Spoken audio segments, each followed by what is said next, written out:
Anye émission damine ni poémie na kera balmake flafe Mohamed Salia Touré mouvement mintogo ko créé au président CNJ président Kro ani kulo munumbe ni ulube ka imam digo haklina ko lafasa semasi au bureau bagne mado nan balmake konate na le fana ko karamoy aye Saria kala nulu fla de be jera kani poyi ni kɛ banaba min bɛ diɲɛ kan bi n'a kelen bɛ ka diɲɛ kɔnɔna fili ka ma miliyari 3 ni kɔ n'o tɛ ma miliyari 4 bila bi bɛɛ sigilen bɛ so kɔnɔ ka sɔrɔ bɛɛ da ala ka kumakan in a faamuyaliko ɲuman di an ma bana jugu in jisuma min b'a faga ala ka o sɔrɔli nɔgɔya an bɛɛ ye bi su in na an y'a fɔ ɲɛbila la cogo min an bɛna sigi baroba 2 kan baroba 1 o fan dɔ bɛ boli 2nan yɛrɛ fana fan dɔ kan baroba fɔlɔ ni fɔli diyara n'a yɛrɛ an b'a fɔ n ko a bɛɛ ye baroba 1 ye ka d'a kan a bɛɛ ye faso a joli fasodenw ka hɛrɛ yiriwali ye hali bana min n'a hami bɛ an na bi anw ka jamana sigilen bɛ fanga sugu ni mara sugu min kan cogoya foyi tɛ se ka lawaleya ka gɛlɛya foyi kɛlɛ ni an da bɛna don ko min fɔlɔ la ni o jɔyɔrɔba tɛ démocratie n'a fɔra ko ye fasodenw ka fanga ye o fanga yɛrɛ yɛrɛ o bɛ lawaleya fasodenw ka cidenw bɛ yɔrɔ min na n'o tɛ a tɔ fɛn fɛn n'o ye lawaleyalikɛla ye n'o ye exécutif ye gouvernement ani sariya kɔlɔsibaw olu bɛɛ tɛ se ka fosi kɛ fo min na yamaruya ma bɔ cidenw ka yɔrɔ la fanga sariya maaw olu tɛ se ka sariya lawaleya sariya min ma ta jamanadenw ka ciden fɛ fanga min bɛ ci kɛ o tɛ se ka ci kɛ ci min yamaruya ma d'a ma cidenw fana fɛ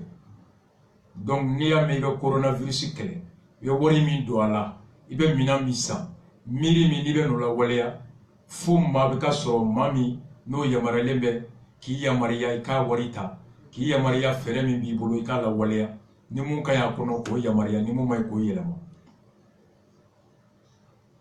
o députéw ni olu ka mandat bɛ ban kalo kura nata tile 2 ka kɔn o ɲɛ kalata min bɛna sugandili kɛ ka député kuraw ta walasa kɔrɔlen ninnu ka ban don kuraw ka baara daminɛ o kalata kun 2nan ye dimanche nata ye a kun 2nan ye dimanche nata ye n'aw hakili b'a la kun fɔlɔ o ɲɛkɔrɔ an ye ci bila Musa Mara ma ka d'a kan anw ka tɔn CDR bolofara min bɛ commune kati kɔnɔ candidat bɛɛ ɲininkalen kɔfɛ u ka hakilina la an ni mun ye ɲɔgɔn sɔrɔ miirina kelen commune kati yiriwali ani faso yiriwali o kɛra CFA yɛlɛma ka liste ye n'o ye Musa Mara ani Assane Sidibe ɔ ala ye an garijɛgɛ ka taa deuxième tour la liste yɛlɛma ani liste min bɛ n'o ye UDD ani PSDA ye ɔ bi an ye Musa Mara wele a ka na sɔgɔmara in na jalajɛba tun bolodalen bɛ commune kati radio bɛɛ fɛ Maliba FM Pulaku FM Capital Pulaku FM Zara FM Zoom Africa FM ani FR3 ka ci bila liste ba 2 ninnu ma 2 minnu dɔnnen bɛ a liste 2 kan kosɛbɛ n'o ye Amadi Sangare liste UDD PSDA kan ani Musa Mara liste yɛlɛma kan u 2 kan na ka fɔ u delila ka mun kɛ commune kɔnɔ n'o b'a to maaw b'u jigi da ko sini bɛ ɲa walima sini tɛ ɲa n'olu cira ani 2nan mun de bɛ u kɔnɔ ka tɛmɛ ni député ka baara ye ani gɛlɛya min bɛ commune kɔnɔ n'u taara u jɔyɔrɔ bɛ se ka kɛ mun y'o kɔnɔ ani faso yɛrɛ gɛlɛya jɔn bɛ faso bɛɛ kan n'o bɛ député ka baara fana kɔnɔ mu miirina bɛ u la ɔ anw ye Musa Mara wele a kana bi deuxième tour ye dimanche nata ye a ka nali fɔlɔ la an kumana député ka baara ye mun ye ni olu taara u jɔyɔrɔ bɛna kɛ mun ye sigida yiriwali la ani faso yɛrɛ mara a la tilennenya la ani gɛlɛya min bɛ faso kɔnɔ u bɛ se cogo di ka gouvernement dɛmɛ kɔlɔsi kɔnɔ ka wolo fɛrɛ la fɛrɛ min n'a bɛ mara a kɛcogo ɲa Mali fan bɛɛ a hɛrɛ ka se maliyɛn bɛɛ ma bi an ye Musa Mara wele baro bɛna boli fɛn min kan fɔlɔ o ye depuis don min na a ye ŋaniya ta k'i da don jama kungo o miiri ni ka don jama kungo o yiriwali n'o dilanni kɔrɔ n'o ye politiki sira ye politiki kɔrɔ sigida ɲɛta fɛrɛ tigɛ cogo la gestion de la cité depuis don min na a y'o ŋaniya n'o dusu ta k'o ka taabolo ye fo bi a ye mun ni mun de kɛ ni o bɛ se ka kɛ sababu ye anw minnu t'a dɔn ka fɔ maa min sera ka nin kɛ kunu depuis a ma kɛ jɔyɔrɔ la jɔyɔrɔ min ye faso jɔyɔrɔ ye fo bi n'o dɔnna o bɛ se k'a to an caman bɛ se k'a dɔn n'an m'an jigi da Musa Mara ka dimanche don walima n'an bɛ jigi bɔ a kan a ye mun réalisation kɛ depuis don min na a y'i sen don depuis a ka soda carré kɔnɔ fɛn fɛn bɛ taa sigida ni jama yɛrɛ ka hɛrɛ la an bɛna kuma n'ale kɛra député ye dimanche nata k'u congo députéya mina n'a baara kɔnɔ mois de mai tile 2 o bɛ kɛ ka bɛn ni bana jugu min kelen bɛ ka diɲɛ sɛgɛn bi n'a bɛ Mali kɔnɔ n'a kelen don ka bɛɛ hami teriyala mun de yeta bɛ ale bolo bi bana jugu in a bɛ cogoya min na n'a donna assemblée kɔnɔ a ka kɛwale bɛna kɛ mun de fɔlɔ ye Mali gɛlɛya tɔw kan a ka action fɔlɔ filanan kɛrɛnkɛrɛnyala bana jugu in kɔnɔ Musa Mara bi maliyɛn don a ka yeta ye mun de ye bana jugu in bɛ ka kɛlɛ cogoya min na ɲɛmɔgɔw bolo mun kan y'a kɔnɔ mun yɔrɔ jɔn bɛ ni fara kan ka fara yen kan mun kan ka la tilen o député de fana kelen bɛ se ka gouvernement kɔlɔsi député de kelen bɛ se ka gouvernement wele ka taa assemblée la ka taa ɲininka wa député de fana fanga b'ale bolo ka assemblée gouvernement ci n'u cayara la o se tɛ maa si ye ka ministre convoqué o se tɛ maa si ye ka gouvernement ci hali n'aw ka ca san naaninan Musa Mara a kɛra cɛbɔ ye maire kalata la fo kana kɛ maire député kalata nin t'a siɲɛ fɔlɔ ye a kɛra cɛbɔ ye jamana ɲɛmɔgɔya ɲini na ka taa o don ka se dimanche jan tɛmɛlen premier tour la ale yɛrɛ min tun ye cɛbɔ ye komi kati députéya la komi n'an tun bɛ kasi k'a ma ɲi kunu hali bi an caman tɛ ka fɛn bɔtaya la n'o ye minnu b'u tɛgɛ bɔ maire nɔfɛ députéya nɔfɛ présidentya nɔfɛ ka fɔ n'u taara miirina min b'u la mara sugu min b'u kɔnɔ n'u ye mara kɛ ni o ye u bɛ wolo hɛrɛ min na n'o ye programme ye projet de société yanni maaw k'o fɔ ka fɔ n'aw ye n ta gɛlɛya min bɛ aw kan a fɛrɛ filɛ n bɛ se k'a labaara a n bɛ fana ni fɛrɛ min ye a sɔrɔ yɔrɔ filɛ a bɛ wolo nin hɛrɛ la n'an y'o lagosi kɛ ko maa tɛ bɔ na n'o ye an nana ye ka fɔ premier tour tɛmɛlen hali bi o candidat dɔw yan'u ka taa u ka miirina ni hakilina b'u la jamana kɔnɔ k'o ɲɛfɔ nka hali bi wari de bɛ ka di baramaw de bɛ ka san ka di anw minnu fana ni kuma o kuma ɲɛmɔgɔ talen an bɛ tila k'a fɔ u bɔra an jigi kɔrɔ fɛn tɛ ka bɔ gɛlɛya la dɔ bɛ ka fara kan anw fana kelen kelenna hali bi anw dɔw fana bɛ ka wari minɛ anw dɔw fana bɛ ka baramaw minɛ anw tɛ ka yɛlɛma Musa Mara yeta ye mun ye o la bi bi in na donc en même temps a kɔlɔlɔ ye mun de ye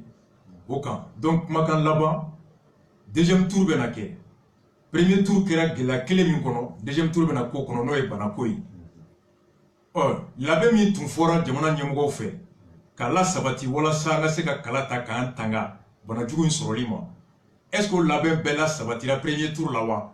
jamanakuntigi bɔra o don k'a b'i kali ko fɛn fɛn ma dafa a bɛ ko bɛɛ kɛ walasa labɛn ka dafa dimanche nata maaw ka taa kala ta lafiya ni hɛrɛ kɔnɔ u kalatatɔ kana kɛ u bana sɔrɔda ye Musa Mara bɛ mun de fɔ ɲɛmɔgɔw y'o la ani anw kelen kelenna anw kan ka taabolo min matarafa n'o ye mesure individuelle ye kala ta yɔrɔ la an bɛ kuma kuncɛ n'o ye donc ka sɔrɔ ka don fɛnba filanan kɔnɔ n'o ye président ye bɔli min kɛ juma don ka kuma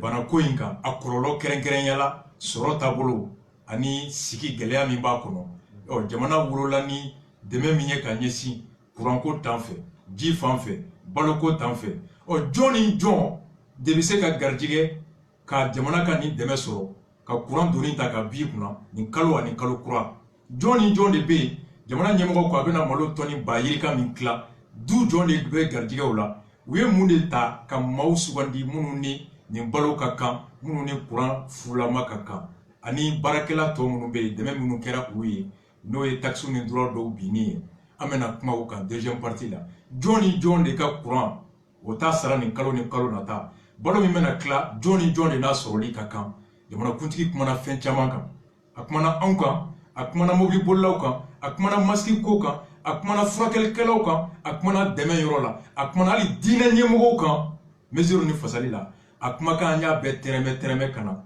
alors kana kun cɛ ni bana in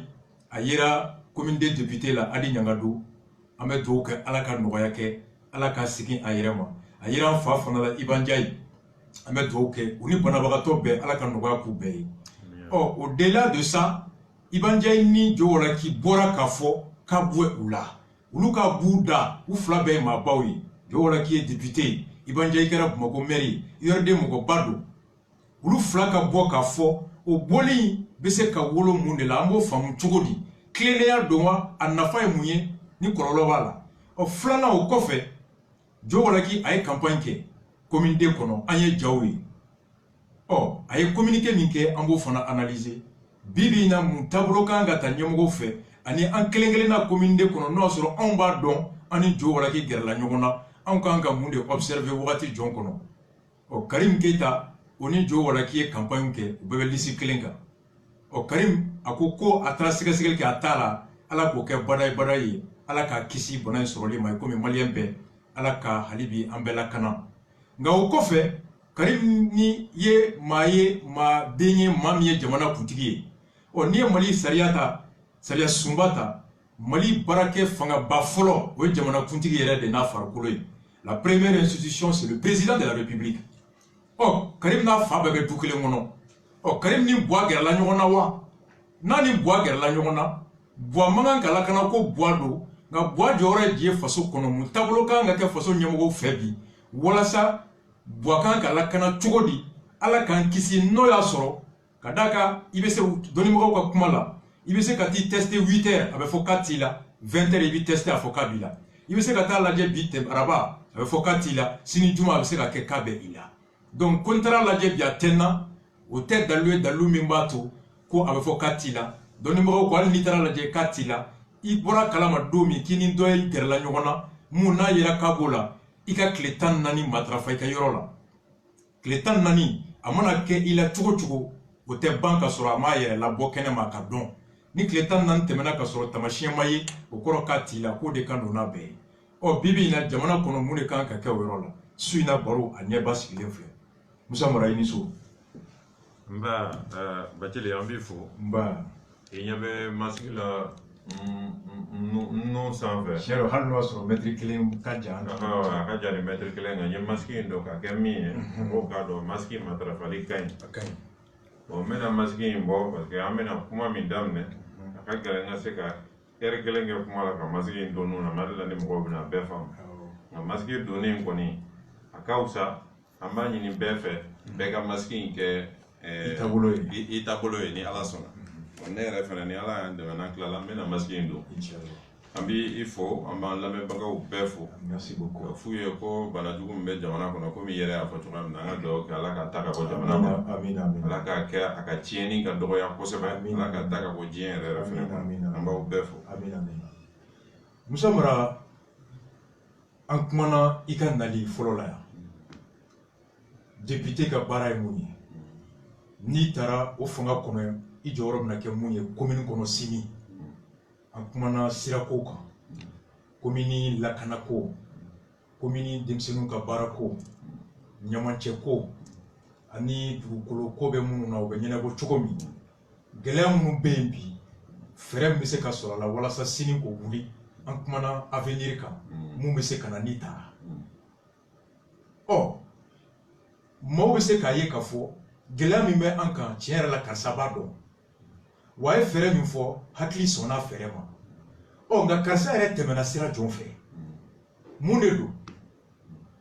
très important. C'est pourquoi il y a un CV. Il est là comme un fera diplôme ka expérience mana fara o kan a bɛ se ka maaw hakili sigi ko n'a ye karisa ta baara min bɛna kalifa la a fɔli kɔfɛ a dɔnniya b'a la ka tɛmɛ a ka ko kɔrɔw ni a tɛmɛ siraw kan minnu t'i dɔn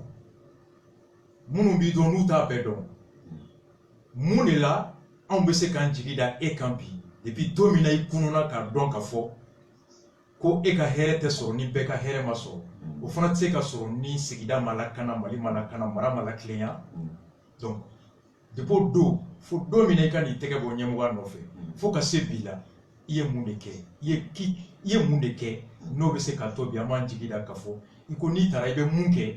ko kura tɛ i bolo a dɔnniya b'i la i delila ka ɲɔgɔnna kɛ kunun. Cile n b'i fo kosɛbɛ nin ɲininkali la nin ye ɲininkali barikamaba ye barisa mɔgɔ caman bɛ nin ɲininkali kɛnɛ na ne yɛrɛ y'a mɛn don kelen baro la commune kɔnɔ campagne kɔnɔna la ko mais ko an bɛ ka nin bɛɛ fɔ ko mara ye mun de kɛ commune kɔnɔ ni mɔgɔw ɲɛ bɛ min na mun bɛ ye min bɛ ye mɔgɔw bolo bɛ jɔ mun na mɔgɔw y'a kuma fɔ ne bɛ kuma daminɛ ni min ye fɔlɔ o ye ne yɛrɛ dɔnna Mali kɔnɔ commune 4 n ye baara minnu kɛ commune 4 kɔnɔ siɲɛ fɔlɔ min na n donna kalafili la n'o ye 2007 ye n'o tun ye député sigi ye député sigi min ne taara turu filanan na ni a tun bɛ ni président yɛrɛ cɛ n'o ye IBK ye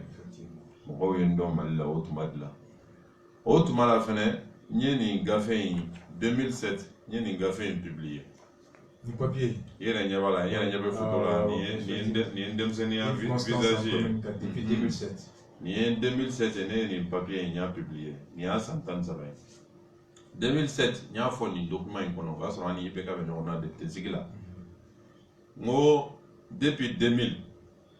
depuis san 2000 donc san 2000 donc san 7 ka kɔn 2007 ɲɛ kalafili ɲɛ anw ye baara caman kɛ commune kɔnɔ an y'a baara photow bɛ nin gafe kɔnɔ an y'a baaraw fɛrɛfɛnciya k'a tila domaine n bɛna n da don o la k'o ɲɛfɔ mais yani n ka a ɲɛfɔ n ye baara min kɛ n b'a daminɛ fɔlɔ ne ye baara fɛn fɛn kɛ n y'a wari bɔ min parce que tuma dɔw la mɔgɔw tɛ ɲininkali k'o la mɔgɔw b'a ye dɔrɔn karisa ye baara kɛ mais karisa ye wari bɔ min ne ye baara fɛn fɛn kɛ politiki sira kan maaw dɛmɛni badabada don o don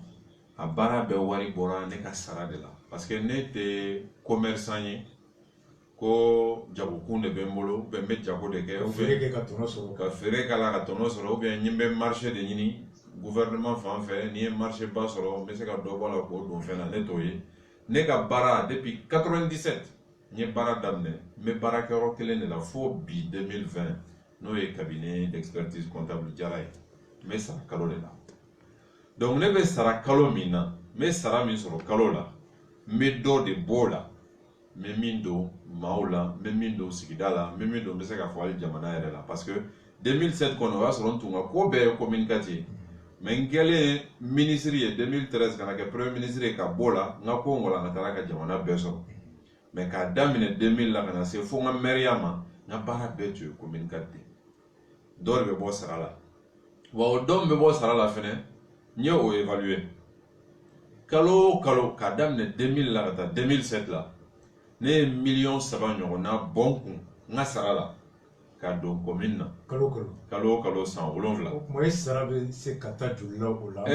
o tuma ninnu na ne sara tun ka ca ni $8 ni $9 ye kalo la ne sara tun ka ca ni o ye o tuma ninnu na an bɛ se ka so yɔrɔ fɛnɛ ma parce que n y'a fɔ sɔgɔmada in na n ko politiki ye ne fantanya de ne donna politiki la fɛn min tun bɛ n bolo politiki ye caman de bɔ n ka sɔrɔ la mɔgɔw bɛ n'o ye ni ala y'an dɛmɛ an ka kɛ député ye ɲinan n y'a fɔ n ko n bɛ n ka patrimoine déclaré i ka nafolo fɛn fɛn bɛ n bolo diɲɛ kɔnɔ so terrain nafolomafɛn n bɛna walankata k'a jira maaw la mais n bɛna maaw rappeler 2009 n donnen maire la n y'a walankatali min kɛ i ka nafolo min da 2009 voilà 2009 mɔgɔw bɛna ye ne donna maire la tuma min na fɛn min tun bɛ ne bolo 2009 ani bi 2020 n bɛna don député la maaw bɛna ye caman bɔra la wa o de ye normal ye Bacili mun y'o kɛ normal ye Mali faamaya yɔrɔ ninnu na wari min bɛ sɔrɔ a tɛ se ka maa kɛ waritigi ye n'i tilennen don n'i tilennen don ni tilen o la ne b'a fɔ n ko maa o maa mana kɛ waritigi ye Mali faamaya kɔnɔ ye zone de n b'o fɔ n y'o fɔ fan bɛɛ fɛ maire yaw ministre yaw premier ministre yaw député yaw sara min bɛ di Mali ɲɛmaaw ma a tɛ se ka maa kɛ waritigi ye cogo si donc aw mana maa o maa ye a kɛra waritigi ye faamaya kɔnɔna la Mali la zone de don ne de y'a f'i ye ne ka patrimoine déclaré in a bɛna to mɔgɔw bɛna dɔn k'a daminɛ 2009 ka na se 2020 ma fɛn bɔra an kun cogoya min na et pourtant 2009 ni 2020 ni ɲɔgɔn cɛ ne kɛra ministre ye n kɛra premier ministre ye donc k'a ɲɛfɔ mɔgɔw ye fɛn min bɛ n bolo n y'o walankata mais ni ne kɛra premier ministre ye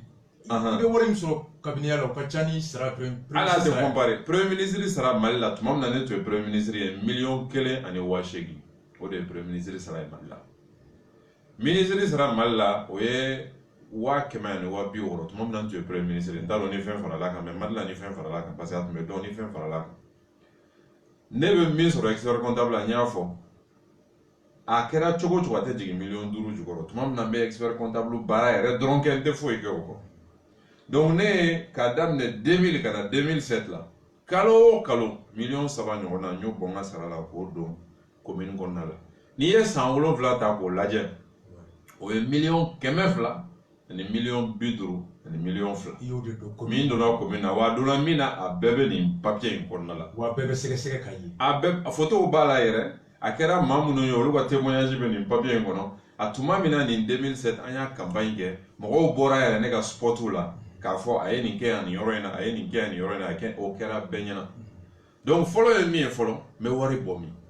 parce que mɔgɔw bɛ o ka jɛya voilà dan bɛ don maaw ni ɲɔgɔn cɛ o yɔrɔ la a kana bisiki a bɛ bɔ dɔrɔn feere la marché public don surfacturation ni wari sɔrɔ yɔrɔ dɔ la i y'a faamu dɔw bɛ girinbasa ka fɛn dɔw kɛ après u bɛ tunun mais wari bɔra min anw ta kɛra dɔɔni san 7 ou bien san caman n'i y'o kɛ dɔɔni la i bɛ nɔ bɔ fɛn caman na donc o yɔrɔ ɲɛfɔ fɔlɔ mɔgɔw k'o faamu mɔgɔ bɛ i ka sɔrɔ bɔ yɔrɔ min na o ka jɛya fɔlɔ ka dɔn yan'a ka dɔn k'a fɔ k'i ye nin kɛ i ye nin kɛ i ye nin mɔgɔ damadɔ dɛmɛ i ye nin kɛ awɔ mais i y'a kɛ ni wari min ye wari bɔra min a jɛlen wa a nɔgɔlen don très important o ye kuma ye n b'a daminɛ ni min ye maintenant document in kɔnɔ an y'a lakɔlɔsi a page 5 ka na fɔ page 8 la an ko an ye baara fɛn fɛn kɛ commune kɔnɔ an y'a chapitre de kɛ les réalisations de Moussa Mara en chiffres commune 4 n y'a fɔ sisan min donna 2007 à peu près 1,2 million ni 250,000 ni 2,2 o de donna commune kɔnɔ kalo o kalo dɔɔni an y'a kɛ lakana sira kan santé éducation sira kan mɔgɔw ka kalan ani mɔgɔw ka dɔ ka fara mɔgɔw ka seko n'u ka dɔnko kan formation professionnelle farikolo ɲɛnajɛ ani seko ni dɔnko dɛmɛni culture et sport après ka na ni ji ye ka di mɔgɔw ma ka yɔrɔw ladilan ka siraw ladilan ani ka maaw lakana hygiène an y'o fana domaine kɛ économie n'o ye ka baara di maaw ma ou bien ka maaw dɛmɛ u ka s'u yɛrɛ kɔrɔ an y'o fana domaine kɛ o kɔfɛ maintenant min ye solidarité ani aide aux plus démunis o ye dɛsɛbaatɔw dɛmɛni an y'o fana domaine kɛ maintenant n bɛna dɔɔni ta ka dɔɔni fɔ parce que a bɛɛ tɛ se ka ɲɛfɔ émission kɔnɔ n'i ye lakana ta sisan kɛnɛya n'o ye kɛnɛya ye kɛnɛya dɛmɛni sira santé an ka centre de santé communautaire minnu bɛ yen n'o y'an ka furakɛliso fɔlɔ-fɔlɔ ye commune 4 fanba bɛ taa CSCOM de la o tɛ taa Gabriel Touré la o tɛ taa Point G o tɛ taa an ka PMI na o bɛ taa CSCOM na minnu b'an ka quartier kɔnɔ anw y'a daminɛ fɔlɔ ka na ni fura ye sɛbɛnnikɔrɔ CSCOM kɔnɔna la fura min valeur ye 500,000 an nana ni o ye o kɛra 2001 2002 tuma ninnu kɔnɔ ka na ni fura ye Lafiyabugu CSCOM fɔlɔ n'o an b'a fɔ ma ko Asakola 1 ka na ni fura ye o kɔnɔ 6,000,000 Taliko CSCOM Lasa CSCOM ka na ni fura ye o yɔrɔ ninnu na 4,000,000 Lasa CSCOM ko ka o lamini ka lakori o tun ma lakori an ye 3,000,000 don o la ka mɔgɔw ladɔnniya VIH ko kan sensibilisation à peu près an ye 100,000 don o la sɛbɛnnikɔrɔ ani jikɔrɔni donc kɛnɛya sira ani kɛnɛya sira kan dɛmɛni na an ye nin ɲɔgɔnna dépenser o yɔrɔ la min ye éducation ye n'o ye kalan ye fɔlɔ-fɔlɔ ye min ye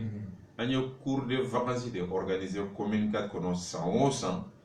quartier bɛɛ kɔnɔ n'i y'a lajɛ denmisɛn minnu bɛ ni école bilara denmisɛn minnu ye gɛlɛya sɔrɔ san kɔnɔ ka olu u bɛ se ka renforcer cogo di u ka se ka caman fara u ka dɔnniya kan k'u préparer ka san wɛrɛ makɔnɔ kɛrɛnkɛrɛnnenya la minnu bɛ taa classe d'examen la CVP o ma y'a sɔrɔ CVP tun bɛ yen DFU ani baki à peu près quartier kelen o kelen kɔnɔ an ye 6 de don la san 7 in kɔnɔ quartier kelen o kelen kɔnɔ Lafiyabugu 6 Lasa 6 Jikɔrɔni 6 Sɛbɛnnikɔrɔ 6 Kalabanbugu 6 Sibiribugu 6 Talikɔ 6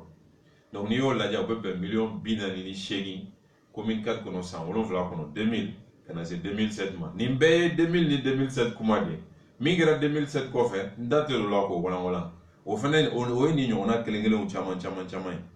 o kɔfɛ alphabétisation mɔgɔ caman bɛ commune kɔnɔ balikukalan mɔgɔ caman bɛ commune kɔnɔ u kɔrɔbayara nka u ma tubabukalan kɛ u dege an ka bamanankan sɛbɛnniw na pour que u ka se ka sɛbɛnni kɛ u ka se ka jatew ni fɛnw kɛ dɔw bɛ baara kɛ an ye alphabétisation kɛ k'a kɛ ka kalankɛlaw mɔgɔ minnu bɛ kalan kɛ mɔgɔw kun professeurs k'olu ta alphabétisation bɛ kɛ école minnu na ko olu ka courant facture sara parce que alphabétisation bɛ kɛ sufɛ de généralement an ka écolesow kɔnɔ ani ka livres ni fɛnw ɲini ka d'u ma à peu près 15 san 7 in kɔnɔ commune 4 kɔnɔ an y'o kɛ maa minnu u ka se ka balikukalan kɛ u ka se u yɛrɛ kɔrɔ an y'o bila sen kan ani ka kalan cahier ni livre olu san k'o di écoles ma Sɛbɛnnikɔrɔ misaliya la 5 o kɛra nin san 7 kɔnɔna la o kɔfɛ denmisɛnninw jardin d'enfants n'o ye denmisɛn minnu ma don école la ka tulonkɛfɛnw ɲini ka don olu ma kɛrɛnkɛrɛnnenya la an ka jardin d'enfants bɛ Lafiyabugu n'o ye association des veuves an ba Awa Bɛngali ka jardin d'enfants fa bɛ manège fanfɛlani fɛ Firijato farala ɲɔgɔn kan ka jardin d'enfants min jɔ o min jɔ an ye à peu près 4 millions don denmisɛnw ka tulonkɛfɛn na k'o di o denmisɛnw ma o jardin d'enfants kɔnɔna la Lafiyabugu Amdalayi second cycle min bɛ Amdalayi ka ralentisseur kɛ o da la an y'o kɛ à peu près 80,000 o kɛra Amdalayi o kɔfɛ ka prix di école ma denmisɛn minnu ye kalan kɛ san kɔnɔ minnu kɛra premier minnu kɛra nin ɔ san 7 kɔnɔ à peu près 3,7 millions ani 100,000 an y'o don commune kɔnɔ école fitininw caman na o kɔfɛ école kɔnɔ pharmacie minnu bɛ école kɔnɔ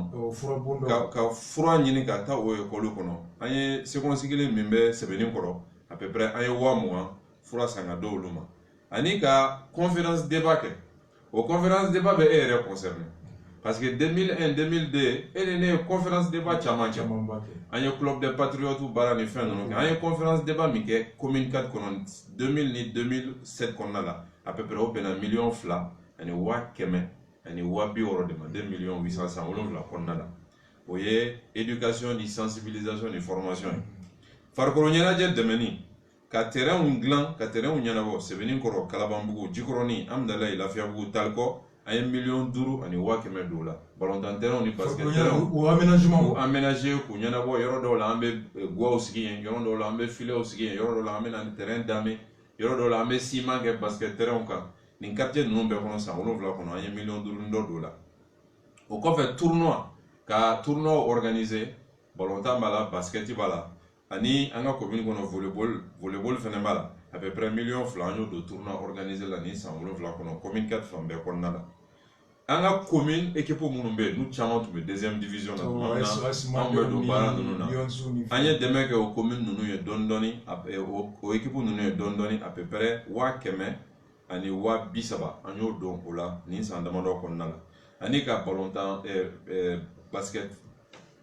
samaraw ani balontan samaraw ani maillot ni fɛnw san ka di mɔgɔw ma à peu près 2 millions ɲɔgɔnna don o la ka semaine culturelle organiser an ye semaine culturelle organiser denmisɛnw ye commune 4 kɔnɔ à peu près 3 millions ɲɔgɔnna don o la o ye seko ni dɔnko dɛmɛni ye ani ka semaine culturelle organiser Lafiyabugu ni Sɛbɛnnikɔrɔ à peu près 100,000 ni 50 don o la misiriw dɛmɛni Turukabugu misiri ka a lamini Jikɔrɔni à peu près 100,000 ni 80,000 don o la ka corbillard ɲini Ablayebugu misiri ka na ni corbillard ye Ablayebugu misiri la 2,000,000 Suta mobili 2,000,000 ani 80,000 misiri dɔw bɛ da ka na ni da ye ka na ni fenêtre ye pour que ka misiri dilanni dɛmɛ an ye o baara damadɔ kɛ Lassa à peu près 40 ɲɔgɔnna donn'olu la a n'a ɲɔgɔnna caman hali ka kaburudon an ye baara kɛ kaburudon daw la mais kaburudon korili o kɛra kan to maireya de kɔnɔ parce que o bɛnna 70,000 de ma Sɛbɛnnikɔrɔ kaburudon korili mais Lafiyabugu kaburudon o dalala ka yiriw turu ani kana ni birikiw ni fɛnw ye pour que maa minnu bɛna sow sutura olu ka se ka dɛmɛ o yɔrɔ la à peu près an ye 40 ɲɔgɔnna don la Lafiyabugu cimetière la domaine foyi tɛ domaine min ma touché hali arts martiaux filɛ ka sɛbɛn yan à peu près 2,000,000 ani 20,000 o donna arts martiaux ka activité la commune kɔnɔ ni san damadɔ ninnu na maintenant min ye ka na ni ji ye an nana ni ji ye Lassa ka forage kɛ Lassa forage fɔlɔ minnu ni anw y'a kɛ Lassa a kɛra 2001-2002 à peu près 3,000,000 ani tila o donn'o forage la ka poubelle sigi quartier kɔnɔ ɲamancɛminɛw sigi quartier kɔnɔ à peu près 2,000,000 ani 100,000 ani 30,000 o donn'o la commune 4 bɛɛ kɔnɔna la ka jikɔrɔni ka siraw dilan ka na ni gradeur ye ka yɔrɔw gratter à peu près jikɔrɔni kɔnɔna la an ye 2,000,000 donna Lafiyabugu kɔnɔna la 1,40,000 ni 40,000 donn'o la Sɛbɛnnikɔrɔ 1,000,000 ani 50,000 donn'o la ani jɛyali matériel a brouillette pelu furanikɛla à peu près ni san damadɔ kɔnɔ an ye 2,000,000 ɲɔgɔnna de don matériel la quartier bɛɛ ka walankata o kɔnɔna la ka pont kɛ pont min n'u b'a fɔ ma bi ko mara pont min bɛ Talikɔ ani Cɛcɛni ni ɲɔgɔn cɛ an ye pont in dilan siɲɛ fɔlɔ la an ye pont in dilan à peu près 100,000 ani 50,000 siɲɛ filanan la an ye pont in dilan à peu près 2,2 ni tila mais halisa u b'a ɲini ko ka pont in dilan hali kɔsa na ne bɔra yen ko ka pont in dilan an bɛna lajɛ mairie niveau la ni pont in tɛ se ka dilan ka kɛ pont ɲɛnamaba yɛrɛ ye pour que hali camion yɛrɛ ka se ka tɛmɛ a kan mais pont in hali bi mɔgɔw b'a fɔ ko mara ka pont maintenant dɛmɛ wɛrɛ ye mun ye o ye ka maaw dɛmɛ u ka su yɛrɛ kɔrɔ économie ani musow an y'a lajɛ groupement de femmes minnu bɛ commune kɔnɔ ka wari di musow ma ni ye 2000 à 2007 ni ye 2000 ni 2007 n y'a fɔ 2,200,000 ni 2,50,000 ani 2,000,000 o y'a sɔrɔ n ma kɛ foyi ye mairie ye 2009 de mairie ye 2009 ye nin ye 2000 ni 2007 de ka musow dɛmɛ muso groupe dɛmɛ Kalabanbugu à peu près an ye 2,000,000 ani 40,000 ani 50,000 don o la commune 4 café feerelaw ka wari di café feerelaw ma u ka tila u ni ɲɔgɔn cɛ u b'a ta u bɛ baara kɛ n'a ye u b'a rembourser n'olu y'a rembourser olu b'a di ɲɔgɔn ma anw ye à peu près 1,100,000 ani 100,000 ani 20,000 de don commune 4 café feerelaw ni ɲɔgɔn cɛ u ka tourner ni ɲɔgɔn cɛ u ka se ka ɲɔgɔn dɛmɛ commerçant détaillant Kalabanbugu an ye baara dɔ daminɛ ni olu ye ne y'a daminɛ fɔlɔ ka 2,2 di u ma u ka tila u ni ɲɔgɔn cɛ ka baara kɛ après u ka baara yanga nana ka bonya fo bi ne ni Kalabanbugu commerçant détaillant b'o baara la an y'a daminɛ 2002 depuis 2002 san o san san tan ni seegin san o san u bɛ taa 40,000 1,30,000 u bɛ to o ta ɲɛsigiso la ne de b'a garanti hali ɲina u ye o 1,30,000 min ta ne b'a garanti depuis 2002 chaque année u bɛ taa ta ne yɛrɛ y'a daminɛ fɔlɔ ka 2 millions d'u ma après wari walankata la u mago jɔra 5 millions ni 6 millions na fo kana se 1,40,000 na bi fo ka taa se 1,40,000 banque la de garanti sisan aw bɛ taa banque la aw bɛ taa ta aw bɛ baara kɛ banque rembourser an taara ɲɛsigiso la u y'a daminɛ 2005 fo bi san o san u b'a ta u b'a rembourser ne b'u garanti o kɛra sababu ye Kalabanbugu commerçant détaillant caman ka sɔrɔ walankata la wayew n'o ye boucherw ye commune 4 boucherw olu fana ye wari min tila olu ni ɲɔgɔn cɛ à peu près o ye 3,7 ani 100,000 ani 20,000 commune 4 boucherw u bɛ taa sogo ta u b'a feere u b'a rembourser n'u y'a rembourser a bɛ di dɔw ma olu b'o baara kɛ nin bɛɛ kɛra 2000 ani 2007 ni ɲɔgɔn cɛ o y'a sɔrɔ i tɛ député i tɛ maire ye et puis a bɛ kɛ don o don o de ye ne ka baara particularité ma bali ka wuli élection communale ɲɛfɔla la ko ni aw ye tan b'a kɛ o tɛ nin ye ou bien ka bali ka wuli dɔrɔn ka na ni 1,100,000 ye k'a di mɔgɔw ma anw y'a kɛ dɔɔni de bɛ nɔbɔ fɛn bɛɛ la muso tɔnw dɛmɛni à peu près jikɔrɔni 2,000,000 Talikɔ 100,000 Lafiyabugu 1,1 ani 100,000 Amdalayi 2,2 ani 40,000 ani 50,000 o kɛra muso tɔnw dɛmɛni ye nin en fait wari tɛ di mɔgɔ kelen ma dɛ a bɛ di kulu de ma k'u dege a baara cogo la u bɛ don a la u bɛ safinɛ dilan u bɛ safinɛ feere n'u ye tɔnɔ min sɔrɔ a la u b'o kɛ ka o b'o di dɔ ma o bɛ se ka kɛ a kelen ka jago ye o fana bɛ to baara kɛ o bɛ na n'a ye o b'a di dɔ ma musow ye remorque san nin baara in na ne bɛ musow dɔw dɔn remorque Amdalayi an y'a daminɛ tan $1,000,000 $1,200,000 k'a di u ni ɲɔgɔn cɛ u bɛ 50,000 $20,000 $30,000 ta u bɛ baara kɛ n'a ye ka na dɔɔni dɔw ka jagokun sera $1,000,000 $1,200,000 $500,000 fo dɔw yɛrɛ remorque san nin ko in na donc k'a ɲɛfɔ dɔrɔn et puis yan'an ka tɛmɛ a nafa ye i tɛ jɛgɛ d'u ma dɛ jɛgɛ bɛ minɛ cogo min ne y'o fɔ journaliste dɔ ye n ko mɔgɔw b'a fɔ ko mara tɛgɛma ka gɛlɛn tɛgɛma gɛlɛya tɛ dɛ ne tɛ wari di maa ma i ka bila i da o de ye n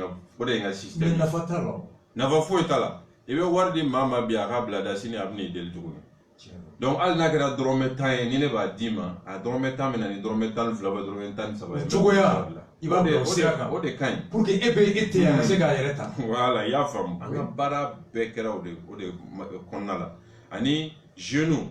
ka anw ye baara dɔ daminɛ jeunes dɛmɛni na APJ nana o kɔfɛ o ye ka denmisɛnnin jeunes ta minnu bɛ fɛ ka événementiel kɛ an bɛ matériel de sonorisation ɲini ka d'u ma bafulu ani micro ani balani ni fɛnw kɛ voilà u b'a singa mɔgɔw ma ani ka kɔɲɔw animé baptême animé à peu près an ye $360,000 ani 60,000 de don la commune 4 kɔnɔ o kɛra yanni APJ ko ma daminɛ kɛra pour soutenir les jeunes ka jeunes dɛmɛ kelen o ka n'i b'a fɛ ka balani kɛ a équipement bɛ bɛn mun ma wari bɛ di a bɛ san ka di i bɛ baara kɛ i b'a sara dɔɔni et puis i ka baara i ta ye à la fin a bɛ kɛ sababu ye ka maa wɛrɛ dɛmɛ donc an y'o min kɛ ani jeunes soutien individuel min bɛ na ne bɛ fɛ ka lavage kɛ ne bɛ fɛ ka jago kɛ ne bɛ essence de feere n mago bɛ 10,000 na ne bɛ nin de la à peu près an ye $300,000 ani 700,000 don la ni san 7 kɔnɔna la commune 4 donc k'a ɲɛfɔ wari ninnu tɛ wariba ye mais n'i y'o ta a bɛɛ nɔ a bɛɛ jɔyɔrɔ ka bon maa minnu y'a sɔrɔ n'i ye san caman ko la a ca Ala fɛ i bɛ nɔ bɔ bon ne donna commune 4 kɔnɔ tan de maa caman tun tɛ nin ye o de la 2007 an nana élection na ka taa deuxième tour la mɔgɔw m'a dɔn min don nin de don nin de y'a contrepartie ye réseau bɛɛ fan bɛɛ wayo kafe feerelaw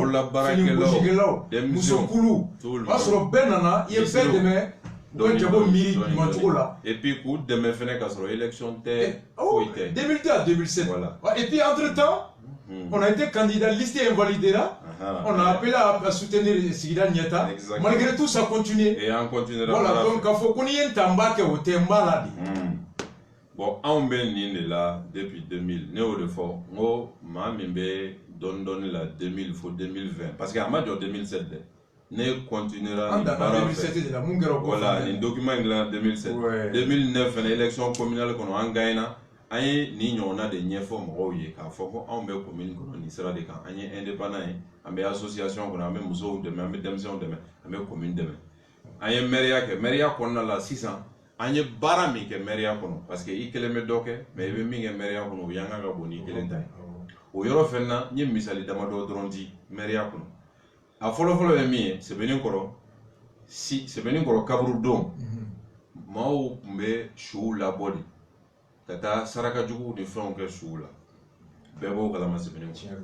ne ye Sɛbɛnninkɔrɔ kaburudon in koori kan to maire la a bɛnna $70,000 de ma $70,000 an y'o de don Sɛbɛnninkɔrɔ ka kaburudon koori ka suw sutura o kɔfɛ jeunes commune 4 de kɛra commune kelen commune min y'a ka foyer de jeunes jɔ foyer de jeunes a bɛ Lafiyabugu terrain communal kɛrɛfɛ a tun chantier bɛ yen depuis 2002 yɔrɔ in bɛ yen u nana ka soubassement kɛ mais depuis 2002 a tun b'a nɔ la an nana mairie la an ye $48,000 de bila ka commune 4 foyer de jeunes jɔ bi bi in na o de y'an ka CNJ siège ye jeunes ka siège don jeunes b'u ka activité bɛɛ k'a kɔnɔ an y'o baara bila sen kan an ye siramisɛnnin minnu dilan ani ka kilasi min jɔ ani ka CSCOM min jɔ Kalabanbugu CSCOM ka jɔ ka équiper Sibiribugu CSCOM ka équiper Lafiyabugu CSCOM ka équiper sport kɛyɔrɔw ka renforcer an y'o o min kɛ ka ne to maire la à peu près fɛn $1,400,000 kɔ an y'o ɲɔgɔnna don o la o kɛra kalo damadɔ de kɔnɔ parce que ne ye maire kɛ 2009 2010 après n bɔra la an nana segin a kan tuguni 2011 ka na 2013 maintenant 2011 ni 2013 ne yɛrɛ ye baara min kɛ ni n bɛ se k'a ɲɛfɔ ni n ma disi gosi n'a ye o ye dugukolo ko ye an nana dugukolo ko sɔrɔ cogoya di an ka commune kɔnɔ an nana sɔrɔ maa 8,000 ani maa 800 olu de ka dugukolo minɛnu na k'a di maaw ma kɛnɛ kan foyi ma bɔ a la. maa 8,000 8,800 personnes an ka commune kɔnɔ maa 8,000 ni 800 minnu bɛ k'u ka dugukolo ɲini. an nana an ye min kɛ fɔlɔ an y'a lajɛ commune 4 kɔnɔ dugukolo jumɛnw bɛ yen n'u ma jɔ nin 8,000 ni 800 na an ye dugukolo 430 ni dɔ de sɔrɔ mun ma jɔ. ne ko n ko donc o 430 ni 30 ne b'o minɛ o dira maa minnu ma a bɛɛ ye faamaw ni setigiw ye n b'a minɛ o la k'a segin fantanw ma minɛna minnu na Jikɔrɔni b'o la Sebenikɔrɔ b'o la Kalabanbugu de ka ca a kɔnɔna la. mɔgɔw y'a fɔ premier ministre est-ce qu'il t'a to fantan ninnu ka taa tribunal la ka taa faamaw attaquer. ne ko Mali bɛ cogoya min na bi k'a fɔ ko fantan ka taa ni faama ye tribunal la n'i kumana de n'i ma fɛn fɔ dɛ. n ko ne bɛ préférer ka don faamaw ni fantanw ni ɲɔgɔn cɛ ka faamaw ta minɛw la ka di fantanw ma maintenant faamaw olu ka taa ne ye tribunal la. o de tribunal ko nana cɛ fo hali 2016 ne taara Kaɲɛ na a dɔ kɔnɔna la o kɛra bɛɛ ɲɛna. donc k'a ɲɛfɔ dɔrɔn an kɛra sababu ye maa 440 ani maa 30 olu y'u ka dugukolo sɔrɔ chance foyi tun t'u bolo k'u ka dugukolo sɔrɔ. dɔw wɛrɛ gazera u ka dugukolo nɔfɛ kunatɔw gazera jardin potager min bɛ institut Marshall kɛrɛfɛ o bɛɛ kɛra commune 4 la ka gazi fili kunatɔw la u tɛ ka dɔwɛrɛ ɲini u ka dugukolo kɔ o bɛɛ kɛra an ka commune kɔnɔ mais o kunatɔ ninnu kelen tɛ yen bi min ma ka dugukolo sɔrɔ anw sababu la. donc an ka ɲɛmaya kɔnɔna la an ye ɲɛmaya kɛ fantanw de ye. n bɛna misali filanan min d'i ma o ye certificat d'indigence. k'a yira k'a fɔ ko se tɛ ye foyi t'i ye. exactement i b'a dɔn ni fantan minnu bɛ yen an ka commune ninnu kɔnɔ ni se foyi t'u ye maaw tɛ dayirimɛ sɔrɔ kuma tɛ k'a fɔ n'u banana u ka furakɛ. o fantan ninnu mairie de bɛ papier dɔ d'u ma k'a fɔ ko karisa e tɛ s'i yɛrɛ kɔrɔ n'i banana i bɛ taa hôpital b'i furakɛ mairie b'a wari sara. hali bi o sariya bɛ yen. o sariya bɛ jamana kɔnɔ o de ye régime d'entraide de Aramed ni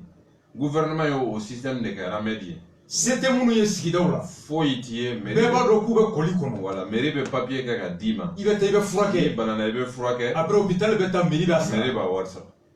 bon ne ye baara dɔ daminɛ commune 4 kɔnɔ hali bi commune 4 b'o sira kelen kan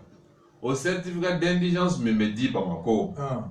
commune 4 kelen bɛ certificat min di. fantanw ma. commune 5 tɔw faralen ɲɔgɔn kan u t'a di hali bi. commune 4 kelen bɛ min di. min di san kɔnɔ. k'a di fantanw ma a ye taa furakɛ anw bɛ dugawu jigi kɔrɔ. an bɛ dugawu jigi kɔrɔ. o ka ca ni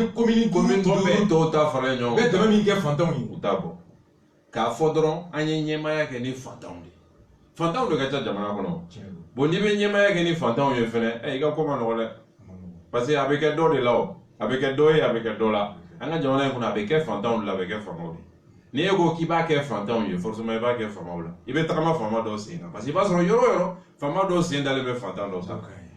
an ye o baara min kɛ ani ka yuruguyurugu kɛlɛ ka fɛn caman kɛ o baara de y'a to commune 4 mɔgɔw ye danaya d'an kan. même yuruguyurugu kɛlɛli la ka mɔgɔw hakili lajigi i k'a yɔrɔ walawala quelques minutes. wagati min na mairie bɛ ɲinina programme min bɛ yen a wari bɛ bɔ min i ye jate fɔlɔ min kɛ o kɛra nafolo sɔrɔda jɔn bɛ commune kɔnɔ. o nafolo sɔrɔdaw la baarakɛyɔrɔba siège ni fɛnw kɔfɛ suguba 3-4 min bɛ yen Amudalayi sugu Jikɔrɔni sugu Lafiyabugu sugu Sebenikɔrɔ sugu i ko ni a sugu salen wari min bɛ sara n'a minɛra ɲɛ ma commune 4 tɛ juru bɛrɛ ta. nka mairie falen bɛ mɔgɔw la u tɛ sara nka salen minɛlaw don wari tɛ verser. i bɛ baara la sara tɛ i tɛ k'a bila i appel d'offre kɛ i ko wari tɛ e yɛrɛ bolo ka mɔgɔ ta ka taa ta nka i ye sugu bɛɛ potentialité calculer ka montant dɔ fixer ka appel d'offre kɛ ni mun sera ka na ni nin wari ye kalo la sugu bɛ to e bolo a tɔ y'i ta ye mara o ɲɛfɔ. o baara in bɛ sen na hali bi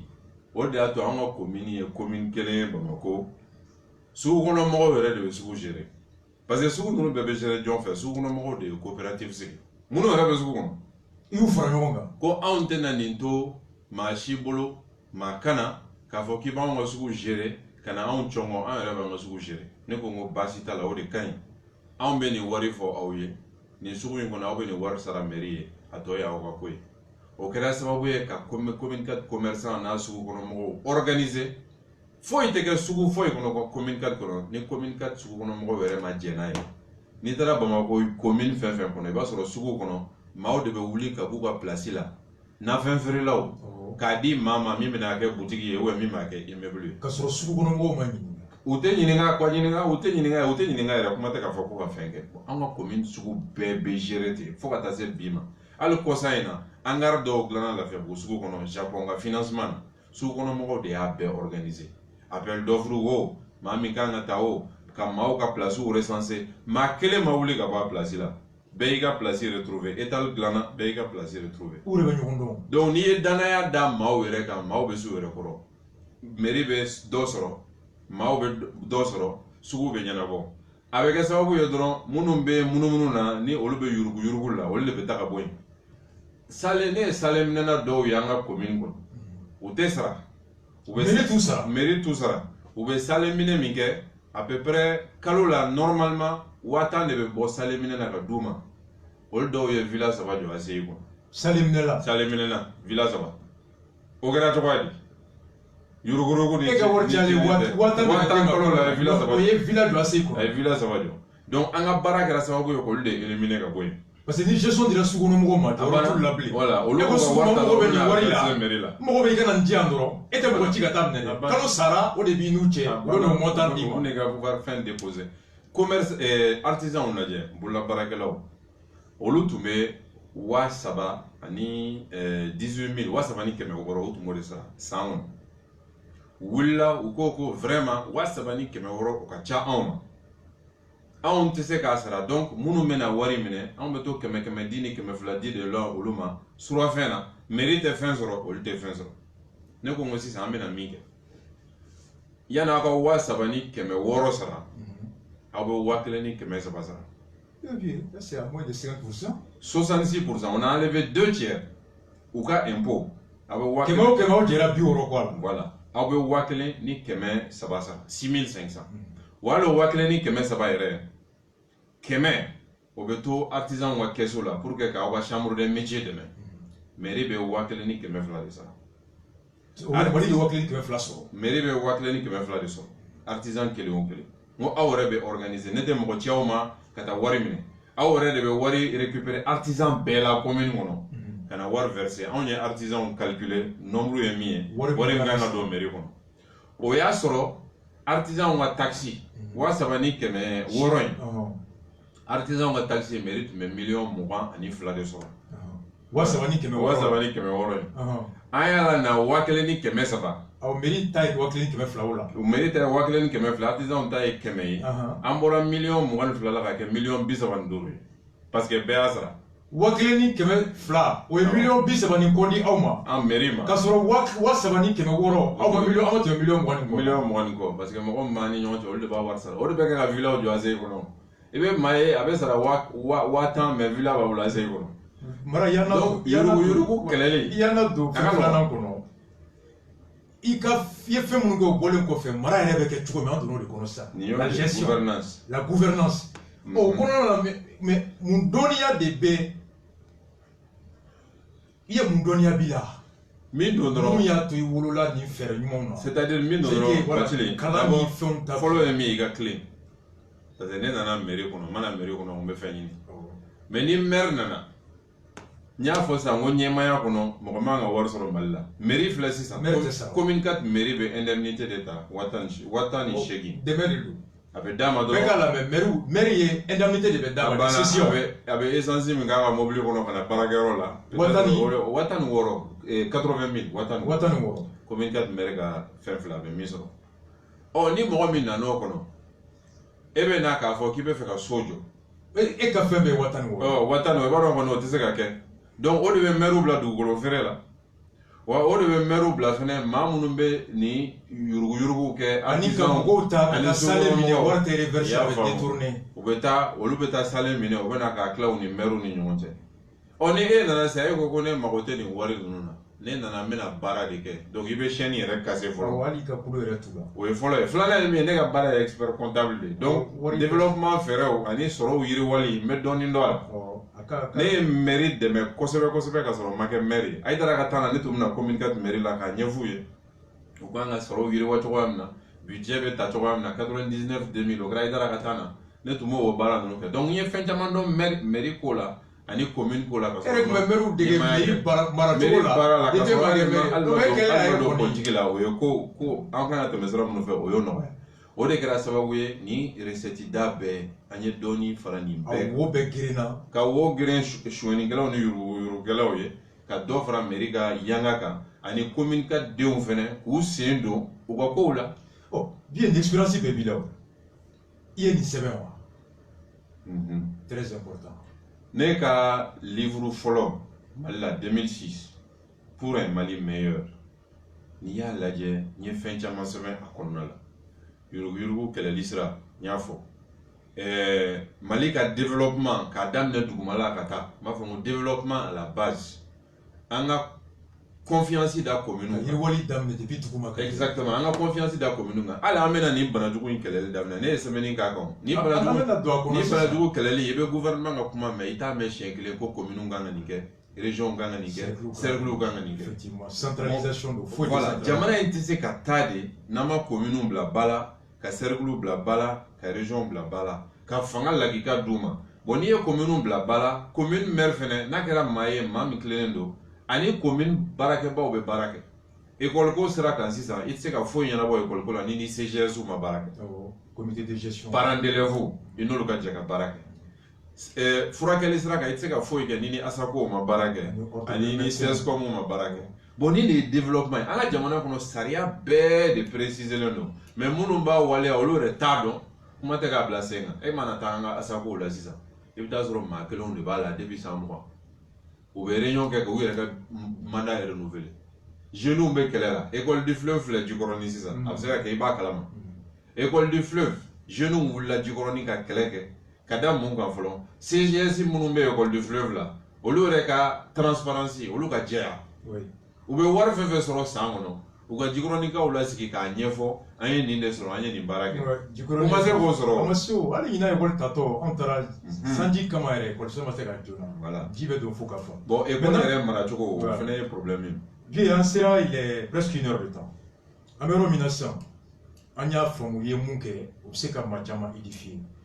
et réalisation o ye concret maintenant en termes de valeur intrinsèque compétence intellectuellement i ye mun kalan kɛ i ye mun de kɛ o niveau yɔrɔ la i ye livre sɛbɛn livre joli don o yɔrɔ la ka maaw rassurer dɔnniya yɔrɔ la pour rassurer que parce que députéya tɛ taa kalan fana kɔ parce que anw ka jamana bɛ ten pour que k'o yɛrɛ lajɛya fɔlɔ bi an ka député minnu bɛ assemblée la min ka mandat banna olu ye 147 mais a 147 100 baki t'olu bolo Mali assemblée min bɛ bi député 147 la voilà 100 baki t'olu bolo donc Mali assemblée min bɛ bi député 100 bɛ yen baki t'a bolo député 100 baki t'olu bolo anw ka baara bɛ kɛ ni tubabukan ye a bɛ kɛ ni tubabukan ye a bɛ kɛ ni sariya ye article de loi ni fɛnw o baki tɛ maa min bolo o bɛ se k'o dɔn cogo o de y'a to dɔw bɛ yen à peu près député 10 ou bien fo 15 minnu ye san 5 in kɛ u ma kuma siɲɛ kelen san 5 mandat kɔnɔ u ma t'i jɔ siɲɛ kelen ko n ko tan parce que a bɛ fɔ kan min na u t'o dɔn o député bɛ assemblée kɔnɔ donc k'a ɲɛfɔ dɔrɔn députéya tɛ n bɛ taa kɛ dɔrɔn Mali sariyaw bolo an ka kan o ye tubabukan ye kumaw bɛ se ka fɔ o la mais bi kɔni an ka sariyaw kɔnɔ kumakan ye tubabukan ye ni e tɛ tubabukan mɛn ka gɛlɛn i ka kɛ mun b'a kɔnɔ i tɛ se k'a faamu i tɛ se k'a faamu filanan ye min ye fɛnɛ député baara ni niveau dɔ t'i la a ka gɛlɛn ni gouvernement nana ni papiers ye sariya minnu sɛbɛnnen b'a kɔnɔ gouvernement ka stratégie gouvernement ka laɲiniw n'i ka kalan ma se yɔrɔ dɔ la a ka gɛlɛn dɛ. c'est comme n'i tɛ arabukan mɛn i tɛ se ka seli lajɔ arabukan mɛnni fana dɔrɔn tɛ fo k'a sɔrɔ dɔnniya dɔ b'i la mun b'a to i bɛ se ka kuranɛ yɛrɛ dɔn k'a faamu ka se ka wajugu kɛ. I b'a dɔn Niger filɛ an kɛrɛfɛ parce que mɔgɔw bɛ wuli o tɛ se ka kɛ Niger bi ni pour que ka kɛ député f'i ka bac sɔrɔ. Niger pour que ka kɛ président f'i ka licence sɔrɔ. Pour que ka kɛ maire f'i ka DEF sɔrɔ. Niger min filɛ an kɛrɛfɛ Mali bɛ Niger. pour être maire fo DEF ka k'i bolo. Ni DEF ma député bac ka k'i bolo. député bac président licence Niger y'o sariya ta u ka transition laban in kɔnɔ transition min pouvoir kɔfɛ. oui bari ma ɲa saraka fɛn kɔfɛ. voilà donc k'a ɲɛfɔ dɔrɔn députéya f'i ka seko ni dɔnko dɔ sɔrɔ min b'a to i bɛ se ka jamana fɛnw fa ne ka formation ye min ye komi n y'a f'i ye mɔgɔ caman b'a dɔn o ye expert comptable expert comptable o ye an bɛ baara kɛ an yɛrɛ ye mais an ka kalan fɔlɔ pour que i ka diplôme sɔrɔ i bɛ san 8 de kɛ bac kɔfɛ a bɛ komi doctorat san 8 i b'o kalan de kɛ bac kɔfɛ pour que i ka se ka kɛ expert comptable o de la expert comptable man ca hali bi bi in na Mali la expert comptable bɛ Mali la a tɛ 100 bɔ Mali bɛɛ formation ka gɛlɛn wa formation fɛnɛ chiffre don comptabilité don mais droit caman b'a la droit foyi de tɛ yen sariya ko sira kan an tɛ min kalan école la parce que anw ka baara ye min ye a bɛ komi médecin généraliste bɛ cogoya min na maa bolo expert comptable bɛ ten baarakɛyɔrɔw bolo problème fɛn fɛn bɛ sɔrɔ baarakɛyɔrɔ la cakɛda kɔnɔ a kɛra wariko problème ye a kɛra sariyako problème ye a kɛra baarakɛyɔrɔw ka problème ye a kɛra baarakɛyɔrɔw ni ɲɔgɔn cɛ problème ye anw bɛ se ka mɔgɔw bilasira bɛɛ la o de la an bɛ baara kɛ ka gouvernement bilasira an bɛ baara kɛ ka privéw bilasira an bɛ baara kɛ ka communew bilasira an bɛ baara kɛ ka projets bilasira ne yɛrɛ bɛ baara kɛ yɔrɔ min na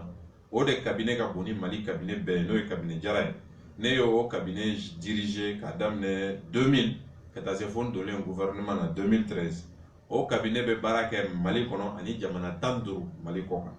ne y'o cabinet diriger donc jamana wɛrɛ gouvernement an b'olu conseiller ani Banque mondiale bɛ baara kɛ ani Banque africaine de développement bɛ baara kɛ Union européenne yɔrɔ o yɔrɔ ye kulu ye n'u ɲɛti bɛ Afrique développement na anw ni caman bɛ baara kɛ u mago bɛ an na an n'u bɛ baara kɛ bilasirali sira ani formation sira an ka baara ye o ye o de la expert comptable ya b'a to mɔgɔ bɛ expérience caman sɔrɔ parce que bi i bɛ gouvernement na i ni ministre dɔ bɛ baara la n'i kɛra député sisan wari min bɛ don kalanko da fɛ wari min bɛ don kɛnɛya da fɛ wari min bɛ don sɛnɛ da fɛ wari min bɛ don lakana da fɛ fɛɛrɛ min bɛ se ka taa déjà i ka baara ye k'o fɛɛrɛ miiri ka gouvernement conseiller o la ka gouvernement bilasira o la i ka baara o ye ka gouvernement bilasira aw b'a fɛ k'aw ka jamanadenw kɛnɛya ni fɛɛrɛ ni musaka ye a b'a fɛ ka musaka ta yan yan yɔrɔ man ɲi a y'a ta yan a ye nin wari hakɛ ɲini a b'a fɛ ka lakana kɛ tan déjà aw ko bɛ gouvernement conseiller o la n'u b'a fɛ ka mun kɛ wari sɔrɔ cogo a mara cogo a n'a gestion donc ni e kɛra député o la ministre tɛ kɔlɔlɔ fila la i faut que mun kɛ maire ye. i y'a faamu exactement donc an ye o formation n'o expérience expert comptable ya kɔnɔ ne kɛra ordre des experts comptables secrétaire général ye 2002 o y'a sɔrɔ n ye san 27 ye n ye san 5 k'o la 2002 2007 bon karamɔgɔya sira kan n bɛ cours di yɔrɔ caman na Sénégal Bénin Cameroun France Canada Chine n ye cours dili daminɛ i bɛ taa mɔgɔw la kalan Chine ka taa mɔgɔw la kalan i bɛ taa mɔgɔw la kalan Canada i bɛ taa mɔgɔw la kalan France i bɛ mɔgɔw la kalan Sénégal i bɛ mɔgɔw la kalan Bénin ani Maroc donc o ye kalan yɛrɛ kɛcogo i b'o fana dɔn dɔnniya bɛ se ka k'i la nka dɔnniya dili fana la karamɔgɔya pédagogie an y'o caman kɛ Mali yɛrɛ kɔnɔ école so dɔ bɛ ne y'o associé n tun y'a président ye n'o ye école supérieure de gestion ye o université privée depuis 2005 an b'o baara la o fana bɛ ka mɔgɔw former ka kɛ expert comptable ye karamɔgɔya sira kan an ye dɔ kɛ o kɔfɛ livre sɛbɛn ne ye livre 6 de sɛbɛn bi Mali kɔnɔ o de la n bɛ deli k'a fɔ n ko politique mɔgɔw caman ka kɔrɔ nin ye mais n ma d'a la bi Mali scène politique ani politique mɔgɔ bɛ min ye sɛbɛnni kɛ komi ne ye sɛbɛnni kɛ cogoya min na hali minnu ka kɔrɔ nin ye san 30 livre fɔlɔfɔlɔ o kɛra an ka domaine n'o ye comptabilité ye o kɛra 2000 n y'o kɛ 2000 comptabilité domaine kan livre filanan sisan n y'o kɛ 2006 o kɛra Mali ɲɛnabɔli o de la an y'a livre titre kɛ pour un Mali meilleur an bɛ se ka Mali ɲɛ cogoya di corruption kɛlɛli décentralisation matarafali ka jamana sɔrɔw yiriwa an ye fɛn caman caman fɔ kɔnɔ o édition kɛra jamana la o kɔfɛ Mali état yɛrɛ n ye livre fila kɛ Mali état kan tome 1 ani tome 2 tome 1 o kɛra NIB la tome 2 o kɛra graphique industrie la donc o livre fila hali bi livre depuis Mali ye indépendance ta fo bi livre foyi ma sɛbɛn Mali état kan min ye nin domaine bɛɛ aborder comme ne ka livre y'a aborder cogoya min na ENA la bi ne ka livre fila ninnu min bɛ kɛ état kan u bɛ kalan ENA la ENA min bɛ kɛ ka haut fonctionnaire école normale d'administration voilà n'a bɛ kɛ ka haut fonctionnaire former ne ka livre fila in état tome 1 tome 2 professeur b'a kalan écoledenw kun ye o kɔfɛ n ye livre dilan sisan Afrique jeunesse africaine n y'o dilan o kɔni o maison d'édition ye français de parce que Afrique bɛɛ de y'o ye o feerela Afrique fan bɛɛ au livre glana mbolen premier ministre la 2015 livre là-bas no e worona o kera Mali yɛrɛ lahala ninnu ka daminɛ 2015 ka na 2018 an kan ka tɛmɛ sira jumɛn fɛ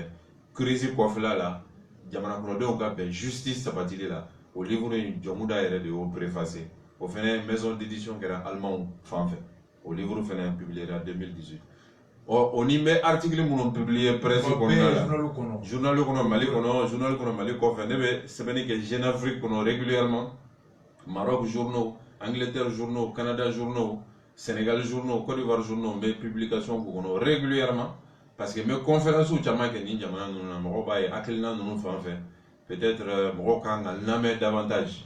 donc olu ye sɛbɛnni ta fanfɛla ye bon ɲɛma n'i tɛ sɛbɛnni kɛ a ka gɛlɛn k'a dɔn hakilinata jumɛn b'i la hali diɲɛ jamanaba minnu n'an b'u ta misaliya la i y'a faamu hali kɛnɛya taabolo la i tɛ kɛ professeur ye n'i ma publication kɛ wa wagati dɔ de bɛ yen dɛ f'i k'a k'o kɔnɔ bon hali politique mɔgɔw olu fana ka bonya a bɛ dɔn i ye mun kɛ i ye mun miiri k'a sɛbɛn publication c'est l'indicateur élément de référence do d'évaluation do bon n'an ye nin ta sisan an ka na don sisan ta kɔnɔ nin dɔnniya bɛɛ bɛ yen nin kɛwale caman kɛra bi an filɛ nin ye ka fara gɛlɛyaba fɛn fɛn kan Mali kɔnɔ bana gɛlɛya nana fara kan lakana gɛlɛya crise sécuritaire o tun bɛ yen mun ye gɛlɛya ni ko wɛrɛ sɔrɔ crise économique tun bɛ yen ani mara yɛrɛ taabolo ni ɲɔgɔn cɛ crise politique bana ko crise sanitaire nana fara o kan ni ala ye e kɛ député sisan dimanche don député jɔyɔrɔ ye mun ye maa t'o fɔ e ye ka fara bi e ɲɛ bɛ coronavirus y'i da don a la kaban e tɛ ka fɛn mɛn maire jɔyɔrɔ ye mun na commune jɔyɔrɔ ye mun y'a kɔnɔ e ɲɛ bɛ mun de la bi coronavirus kɛlɛ cogo la an ka mara ɲɛmɔgɔw bolo mun de bɛ yen ni o ka ɲi n'o kan ka fɔ mun bɛ yen n'o ma dafa a kan ka dafa ni mun de ye voilà ni e kɛra député bi tout de suite ka fɔ ko e ka kɛ député bi i ka baara fɔlɔ bɛ kɛ mun de ye ka bɛn ni coronavirus ye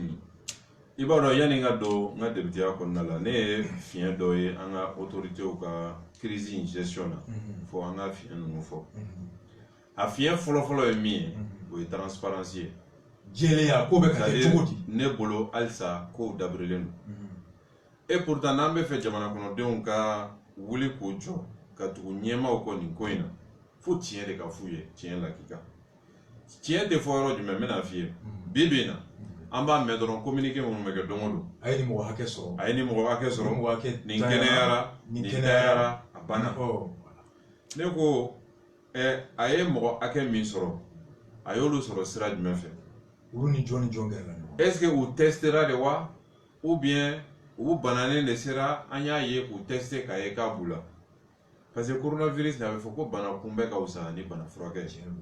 coronavirus ni kunbɛli fɔlɔ ye min ye yanni an k'a fɔ mɔgɔw ka t'u ka so yanni o ye ka mɔgɔw tester ka caya yanni k'a fɔ mɔgɔw k'u sigi ka mɔgɔw sɛgɛsɛgɛ n'a jamana farala tuma min na u ka se an ma an bɛ kɔn de ka taa ɲini a bɛ maa minnu na hali ni maa sigilen don sisan a kɛnɛyalen don n'an ma taa tester a ka gɛlɛn a bɛ se ka k'a la diɲɛ jamana fɛn fɛn sera ka a contrôler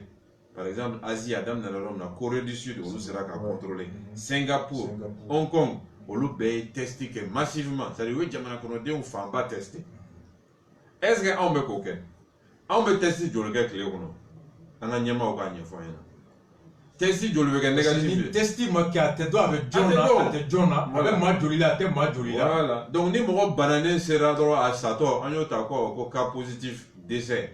a bɛ gɛlɛya o de la souvent i b'a ye a yɛrɛ su caman yɛrɛ de la voilà a bɛ ye suw de la a yɛrɛ hali mɔgɔ 7 min n'a fɔra k'u voilà donc ne bolo su 5 de testera ka taa ne bolo o ye fiɲɛ an ka ko la diɲɛ jamanaba ninnu bɛ a bɛ yɔrɔ mun na ka walankata olu bɛ testi ko fɔ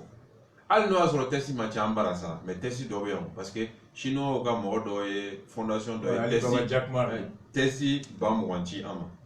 o testi 20,000 an ye joli kɛ an ye maa joli tester fo an k'o ɲɛfɔ sinon n'an m'o ɲɛfɔ bana in bɛ ka walankata cogoya min na an t'a dɔn an bɛna kɛ cogoya min na a laban bɛ kɛ an b'an sigi dɔrɔn ni maa min sera bananen ou bien o satɔ an b'o ta k'o sɛbɛn o y'a bannen o tɛ bana in kɛlɛli ye an ka testi caya ne yɛrɛ y'a fɔ n ko ni ne ye gouvernement ye ne bɛ objectif min di o ye ka testi kɛ maliyɛn 10% kun yanni mois de septembre cɛ un million moyen ma million flaga testé yani septembre ni septembre ci nya fo ngo anga ma ba keme testé avril kono anga ma ba keme nani testé mai kono anga ma ba keme duru testé juin kono anga ba keme shekin testé juillet kono anga ma million kelen testé août kono parce que test ou bega évoluer 6 ans il y a planification parce que au Sénégal les laboratoires de fana bena ou tester produit sur place Niger fana pareil voilà pour tester chaya bana ngana anta antega makasi yoro la anga bana nkumbe ne bolo jeleya ma waleya kaso siraka flala yemi donja lajali bana nkola planification mena ka donja ye c'est-à-dire anga nyamo ou mesure munu betala président yo kuma folofo ay mesure dofo conseil na ay mesure dofo ni mesure nunu kele o kele laje abe komi jamana wore mesure munu ta ambe ko le copier dron alors que nin ko ina ma sigi de ka donja laje li yamu mena misali ta Rwanda ni Sénégal ka Rwanda ni Sénégal semaine dernière dron Banque mondiale ye milliard d'euros de Rwanda ko ka deme coronavirus kelella mais Banque mondiale ye milliard d'euros de Rwanda ma semaine dernière o ya soro Rwanda ye la nyini ke ni ya kalo kele ni clay parce que ni ma la nyini ke oluka la jate mine ka fin ke ite war soro jona nya la nyini ga na dira o tuse donc ni olu kalo kele ni clay olu kele me ko jate mine est-ce que now segna ko kalo kele ni clay est-ce que peut-être même coronavirus ko kuma ere ba ma nyama uda andu ni ba la bora Chine janvier ka se Europe mars avec assez en masse ga fo ital donc anga donja la jeni ko ina donja la jeli wore mu an be ba do banai na e mamine iga respiration de begele donc mogo be machine même mogo ka deme ka respirer européen 600 olu ka calcul la avril be ban yorom na doro ba so olu bora banai kono kosebe nul bora banai kono kosebe olu e respirateur chama ni femme installé olu bena ke surcapacité ou bena ke respirateur chama be ku bolo mogo tala Chine 600 olu fena chama be olu bolo mogo tala mais est-ce que y a mais quand on y a au tara ni jamana nous connaissons déjà un mogo be respirateur là ya ci ama ou bien dans 3 semaines ou bien dans 1 mois un respirateur chaman ci ama on préparé ni de donjan yeli ne nyete o la fiki sigi ka jate bo ibe donjan fo ni dogu na ni mo be dogu na ta ni mo se kana il va me togu dans 2 semaines on risque d'atteindre 100 000 personnes mo abse ka mo ba keme mine Donald Trump ka bora ka fo o be ko sigi nae we piki soro rabe mo ba keme ni ko fala donc entre temps il faut que 100 000 respirateurs glands en 1 mois voilà donc o ye planification de ka statistique bon ne nyeto de la on va barala be ko mi on be ni fo ni jate kera ni fendo kera do ambe bolgoto nyana bo ante ku donja la je kalo woro sankele donja la je li wora muye dugu président e mesure chama fo erem na kuma ka ibe mundo ka ibse kita do la ka dobo impola ka dobo jila jika jini courant ere fando ke fuye ka tiake daw deme ko suere ko o mesure nunu be ko milliard keme duru ne sebeni geni ya do ko fla ne ko am mago be au moins milliard bakelen la ni ko ina ni a décelé nangwa no wala faut que milliard bakelen mali milliard bakelen onu ya fo ko jamana be ko à peu près ko jamana ka san soro ko jamana be kanga au 10% de coronavirus kala ni e mali soro ta au 10% be milliard bakelen ne an kan na milliard bakelen programme de ke ala je sisan président ka mesure non ta kala je est-ce que kori senena ou de mani mala et pourtant coronavirus ni abina ni problème ba de kori songo la kof ah bon parce que maote ka kori akmona yoro ka kori mina ako coronavirus ko be na ke gele kori songo be ka bi voilà sanu songo be ka bi on nous na fulo on jamana ka soro da do yoro ye bon kori songo be ka bi depuis bide iba don ni kori songo bina abe je jonga on bara ya kori senena munu mena sanore o bena daninge abena damine o mago bena jo engrais la o mago bena jo na amena ko jumenke ne ma o ye mesure kono ni 500 milliards ni ne ko bolo je crois que kube na nogo fana subventionné engrais agricole bala ibalo ni bebe blase ngan jona wakatla ka calculer ka soro kata soro ni parce que ni soro de mali kono ntambolo de amena de bele yinio OK donc an bɛ taa dɛmɛ ɲini mais i bɛ taa dɛmɛ ɲini n'o y'a sɔrɔ i ka kow ɲɛnabɔlen tɛ e bɛ taa boli ka taa dɛmɛ dɔ ɲini i b'o sɔrɔ après i bɛ taa fɔ ne ɲinana nin kɔ dɛ aw t'a lajɛ u b'a fɔ ko anw ka ko tɛ ten. Bara yan'an ka tɛmɛ yɛrɛ i kumana test kan Mali bɛɛ laboratoire 4 de bɛ yen mun bɛ se ka bana in tester wa o laboratoire 4 bɛɛ bɛ Bamako yan. J'ai vu au Sénégal débat na kuma olu ye gɛlɛya ye yɔrɔ min na u ye minɛnw ɲini a yera Touba dɔrɔn u taara centre laboratoire dɔ dayɛlɛ ka dɔ dayɛlɛ Ziguinchor ka dɔ dayɛlɛ Saint-Louis bibi na mobiliw de bɛ Sénégal bolo laboratoire minɛnw b'a kɔnɔ laboratoire ambulant n'u ye yɔrɔ dɔ dɔrɔn u bɛ testi kɛ centre d'isolement bɛ yen Niger fana bɛ ka t'o kan mais anw ta i bɛ taa prélever de kana Bamako hali n'a bɛ fo Kidal fo kana tester Bamako. O bɛɛ la ne kɔni bolo ɲɛmaaw k'a lajɛ halisa ka donjan lajɛ nin ko in na coronavirus ko in. Ne kɛra sisan député ye. N bɛna se o yɔrɔ ma n bɛna min fɔ dɔrɔn coronavirus ko in c'est sérieux. Tiɲɛ don. Jamana si de tɛna bɔ a la ko komi i bɛ cogoya min na yanni i ka don a la non a tɛ yen jamana baw lajɛ donc quelque chose qui est sérieux i t'o bila dɔɔni hali an ka 2020 budget depuis sisan gouvernement tun kan ka 2020 budget yɛlɛma n y'a mɛn ko premier ministre ni ministre ko premier ministre ni ministre des finances ye ko a y'a fɔ fan bɛɛ fɛ ministère la ko sisan ko dépense bɛɛ ka to yen an ka dépense bɛɛ kɛ dɔɔni dɔɔni parce que an tɛna dɔn nin ko bɛna kɛ cogoya min na dépense ka to yen an bɛna dépense kɛ dɔɔni dɔɔni ça veut dire que budget kan ka yɛlɛma 2020 budget yɛrɛ ne yɛrɛ tun ye sɛbɛnni k'a kan ko budget ɲuman tɛ o kɛra depuis salon o 2020 budget an kan ka yɛlɛma don o la depuis sisan diɲɛ jamanabaw français ka président Macron ko k'a lajɛ ka Afrique ka juru ko k'a annuler BAD ye milliard américain ka dollar milliard 3 k'o juru ɲini k'a bɛna Afrique jamanaw dɛmɛ ONU ni Banque mondiale olu ye fɛn caman kɛ anw bɛ se ka jumɛn sɔrɔ nin na c'est vrai k'a bɛ fɔ ko Afrique aw fara ɲɔgɔn kan mais an k'an fara ɲɔgɔn kan min kun ka kɛnɛ na o de bɛ dɔ sɔrɔ ka tɛmɛ tɔw kan dɛ n ye Rwanda ta fɔ n ye Sénégal ta fɔ donc an k'an dege nin de la o bɛ se k'an dɛmɛ ka sɔrɔ caman ye ka se k'an ka fɛn accompagner maintenant jamana yɛrɛ fɛnɛ kɔnɔ n bɛ kuma laban n'o ye ka sɔrɔ ka se député yɔrɔ la est ce que e yɛrɛ y'a ye ko jamana kɔnɔdenw impliqué don coronavirus kɛlɛli la sugu a bɛ fɔ ko ka sugu datugu sisan t'a dɔn 19 heures ou 20 heures. Ayiwa président ko k'o jɔra fɔlɔ u bɛ ka miiri heure kura la. donc sugu bɛ cogoya min na o b'a cogo kɔrɔ la législatif o bɛ sen kan mɔgɔw bɛ baara la normalement ministres dayɛlɛlen don donc anw bɛna se ka mɔgɔw ye ko nin ko in ka gɛlɛn o yɔrɔ de la ne ko n ko ɲɛmaaw tun kan ka camancɛ dugumafanga ninnu lajɛ k'a fɔ mairie bɛɛ ye monsieur le maire e ka commune kɔnɔ sisan commune kɔnɔ mɔgɔ bɛɛ wele fɛn fɛn ye ɲɛmaa ye commune kɔnɔ politique sira kan société civile sira kan service ɲɛmɔgɔ bɛɛ wele aw ka plan communal kɛ aw bɛna se ka nin ko in kɛlɛ cogoya di communal niveau la k'a daminɛ ni sensibilisation ka mɔgɔw sensibiliser masque ko bɛ kɛ cogoya di gant ko bɛ kɛ cogoya di tɛgɛ ko a ka définir commune niveau la yanni a k'a fɔ ko gouvernement de b'a bila sen kan ka tuma min na gouvernement b'a fɔ ani a bɛ se dugumala la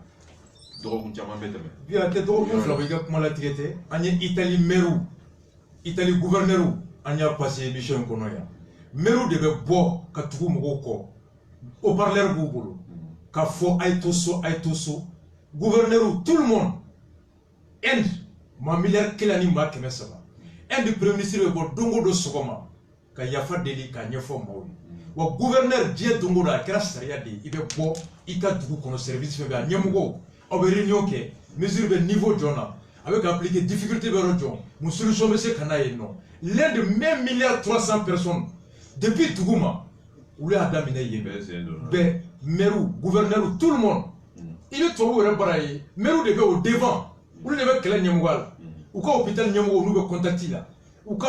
mɔgɔkɔrɔbaw bɛ yɔrɔ min olu bɛ contact la mais maire de ye ka bɔ ka taa télévision na ka kɛlɛ kɛ masque tɛ n ka docteur bolo nin tɛ n ka nin bolo mais pour que a ko dɔn ani docteur kumana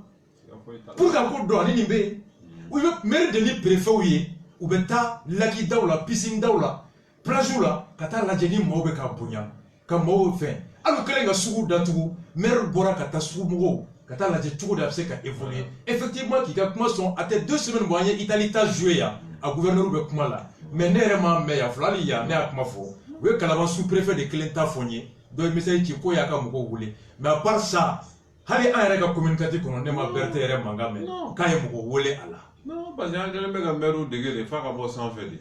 n'i y'a bila sen kan gouverneur b'a fɔ ko ayi ɲini ni yamaruyalen tɛ i man ka kɛ tan i man ka kɛ tan bon sabanan ye min ye Bacili gouvernement ye kulu dɔ sigi sen kan ko comité de coordination o comité de coordination fo scientifique de fɛnɛ ka kɛ olu kɛrɛfɛ min bɛ olu bilasira yala ka ni ko in ye science ni ye n da don la i bɛ kasi yan sisan bon nin ko in ye science de mais science c'est scientifique voilà donc ni ne y'an ka au cours de b'an bolo hali deuxième partie bɛɛ b'o de kan le coordinateur a été nommé docteur Akori directeur de l'Institut national de la santé publique mais hali n'u mago bɛ masque la bi u bɛ demande de ci secrétaire général ma u bɛ sɔrɔ ka direction de pharmacie de médicaments ɲininka a b'aw baara wa n'o tɛ yen a bɛ sɔrɔ ka DPM ɲininka n'o tɛ yen u bɛ sɔrɔ ka fɛ même les sapeurs pompiers nulle part ma ye comité scientifique est indépendant u mago bɛ mun na u b'a fɔ politique b'o ɲini ka n'o d'u ma ensuite la politique vient pour un contrôle mais la gestion partout hôpital directeur de ka dotation b'u bolo direction régionale ka dotation b'u bolo ils expriment les besoins la politique se charge de réunir les moyens mais ne m'a ye an bɛ tan de donc ni ne y'an ka fiɲɛ baw maintenant ni anw député ya la anw bɛ gouvernement interpellé de a ye na aw ka dispositif présenté jamana ye aw bɛ ka nin kɛlɛ cogo di fɛɛrɛ jɔn b'aw bolo aw bɛ ka donjan lajɛ a ye n'a ɲɛfɔ an ɲɛna aw yɛrɛ ka planification bɛ cogoya di kalo 6 san 1 a bɛ se ka maa joli minɛ aw ka n'a ɲɛfɔ an ɲɛna mun labɛnnen don fɛɛrɛ jumɛn b'aw bolo pour que ka moyen ɲini moyen matériel moyen financier aw ni cakɛdaw baarakɛlaw opérateur économique aw n'olu bɛ cogoya di parce que olu b'a kɔlɔlɔba sɔrɔ olu ka laɲiniw ye mun ye u ye document kɛ k'a ci gouvernement aw sera ka mun ɲɛnabɔ la aw ma mun ɲɛnabɔ la ko in bɛna kɛ cogoya di jamana bɛna kɛ cogoya di anw bɛ gouvernement interpellé o siraw de kan ka tila ka a walankata jamana kɔnɔdenw k'a ye maintenant bɛ min fɛnɛ fɔ o bɛɛ kɔfɛ jamana kɔnɔdenw fɛnɛ ka yɛrɛ lakana de ɲɔgɔn tɛ hali législative nin na voilà anw bɛna fɛɛrɛw exactement o yɔrɔ filɛ yanni ka so i b'a laban n'o yɔrɔ ye tu as 10 minutes o yɔrɔ la i sera i da don a yɔrɔ la an ye premier tour lajɛ mara depuis lawale an y'a fɔ ko mara tɛ taa ni miiri tɛ ni k'i bɛ mara kɛ o kɔrɔ mun b'i bolo i b'a dɔn i miirila kan a bi a n'a kan ka wolo mun na sini maa min b'a tɛgɛ bɔ ɲɛmɔgɔya nɔfɛ yɔrɔ min na a kan k'a jira k'a bɛ yen yɔrɔ dɔn mun hami bɛ yen yɔrɔ kɔnɔ mɔgɔw la a kan k'o dɔn ale yɛrɛ bolo hɛrɛ bɛ sɔrɔ sira min fɛ a bɛ n'o fɛɛrɛ d'u ma o de y'a to u b'a ta n'o ye projet ye mais vie hali bi élection premier tour tɛmɛlen anw ye candidat ye yan'u ka taa fɔ mun de b'u bolo mara kɛcogo la sigida ani mara Mali wari de bɛ ka di carte d'électeur de bɛ taa san hali bi an bɛ yɔrɔ min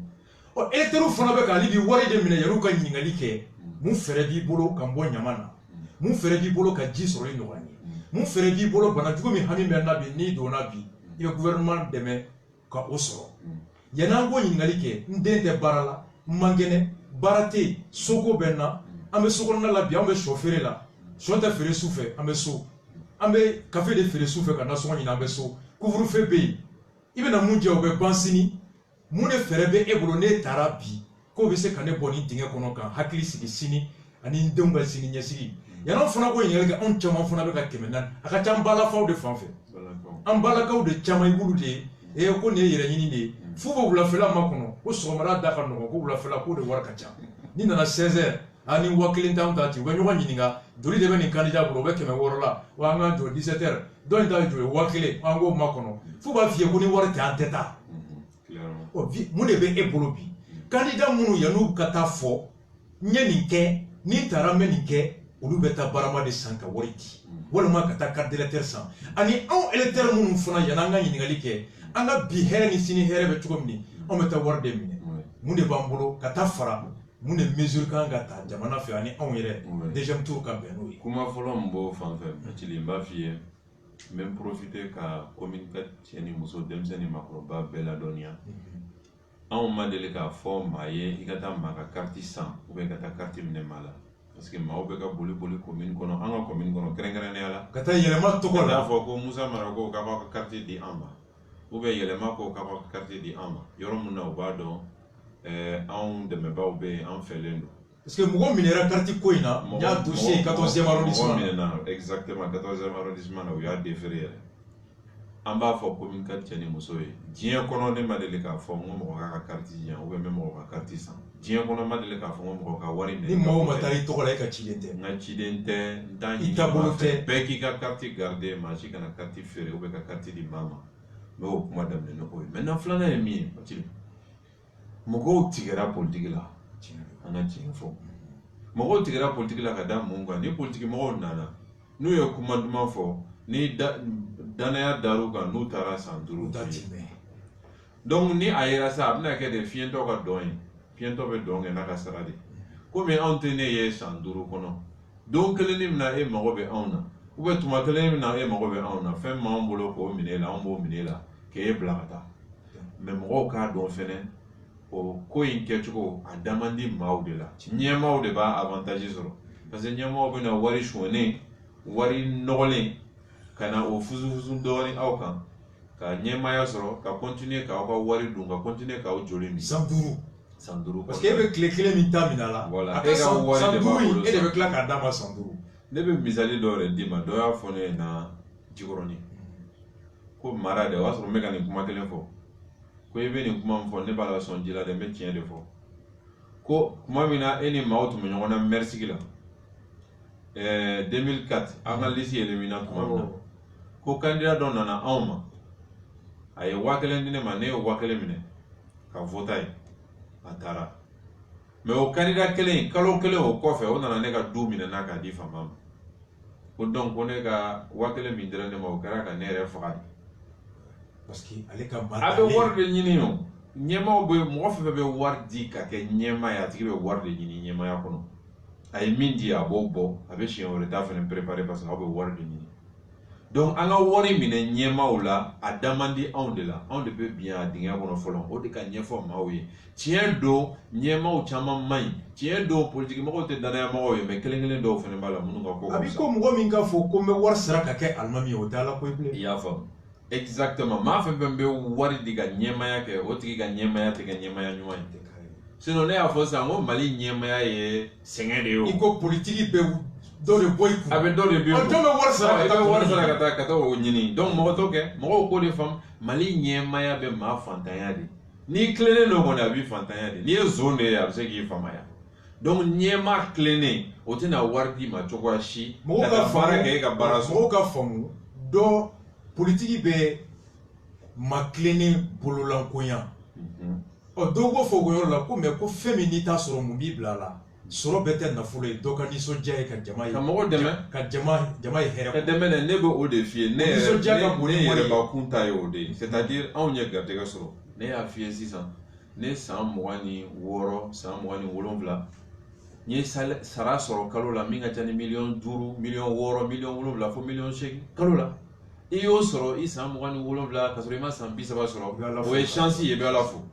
anw bɛ Ala fo ka tila ka da anw y'o sɔrɔ jamana min kɔnɔ o jamana ye juru de don an na ne ka don politique la n b'a f'i ye a bɛ ni Ala de ni ɲɔgɔn cɛ o de don jamana ye juru de don anw na anw b'o juru de sara wa an tɛ ba juru sarali la fo ka taa an fatu don min na an bɛ don politique la o de kama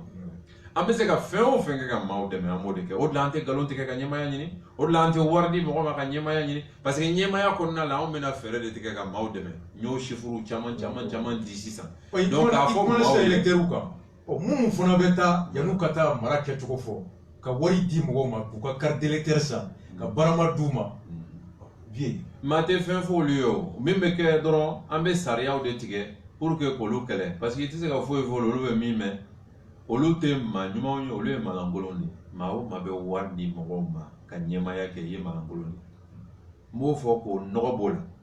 parce que ɲɛmaaya tɛ san ka feere ɲɛmaaya ye danaya ni ladiriya ni hɔrɔnya ani danbe ɲumanya ani seko ni dɔnko k'o waleya a la k'i ka ɲɛmaaya o de donc maa o maa de bɛ wari di maa o ma i y'o bɛɛ de kɔn Mali ye Mali yɛrɛ danbe bɛɛ de tiɲɛ parce que Mali yɛrɛ de tɛ nin ye donc o maa sugu ninnu hali ka taa mɔgɔ ma k'a ye maaw kɛ banga de ye i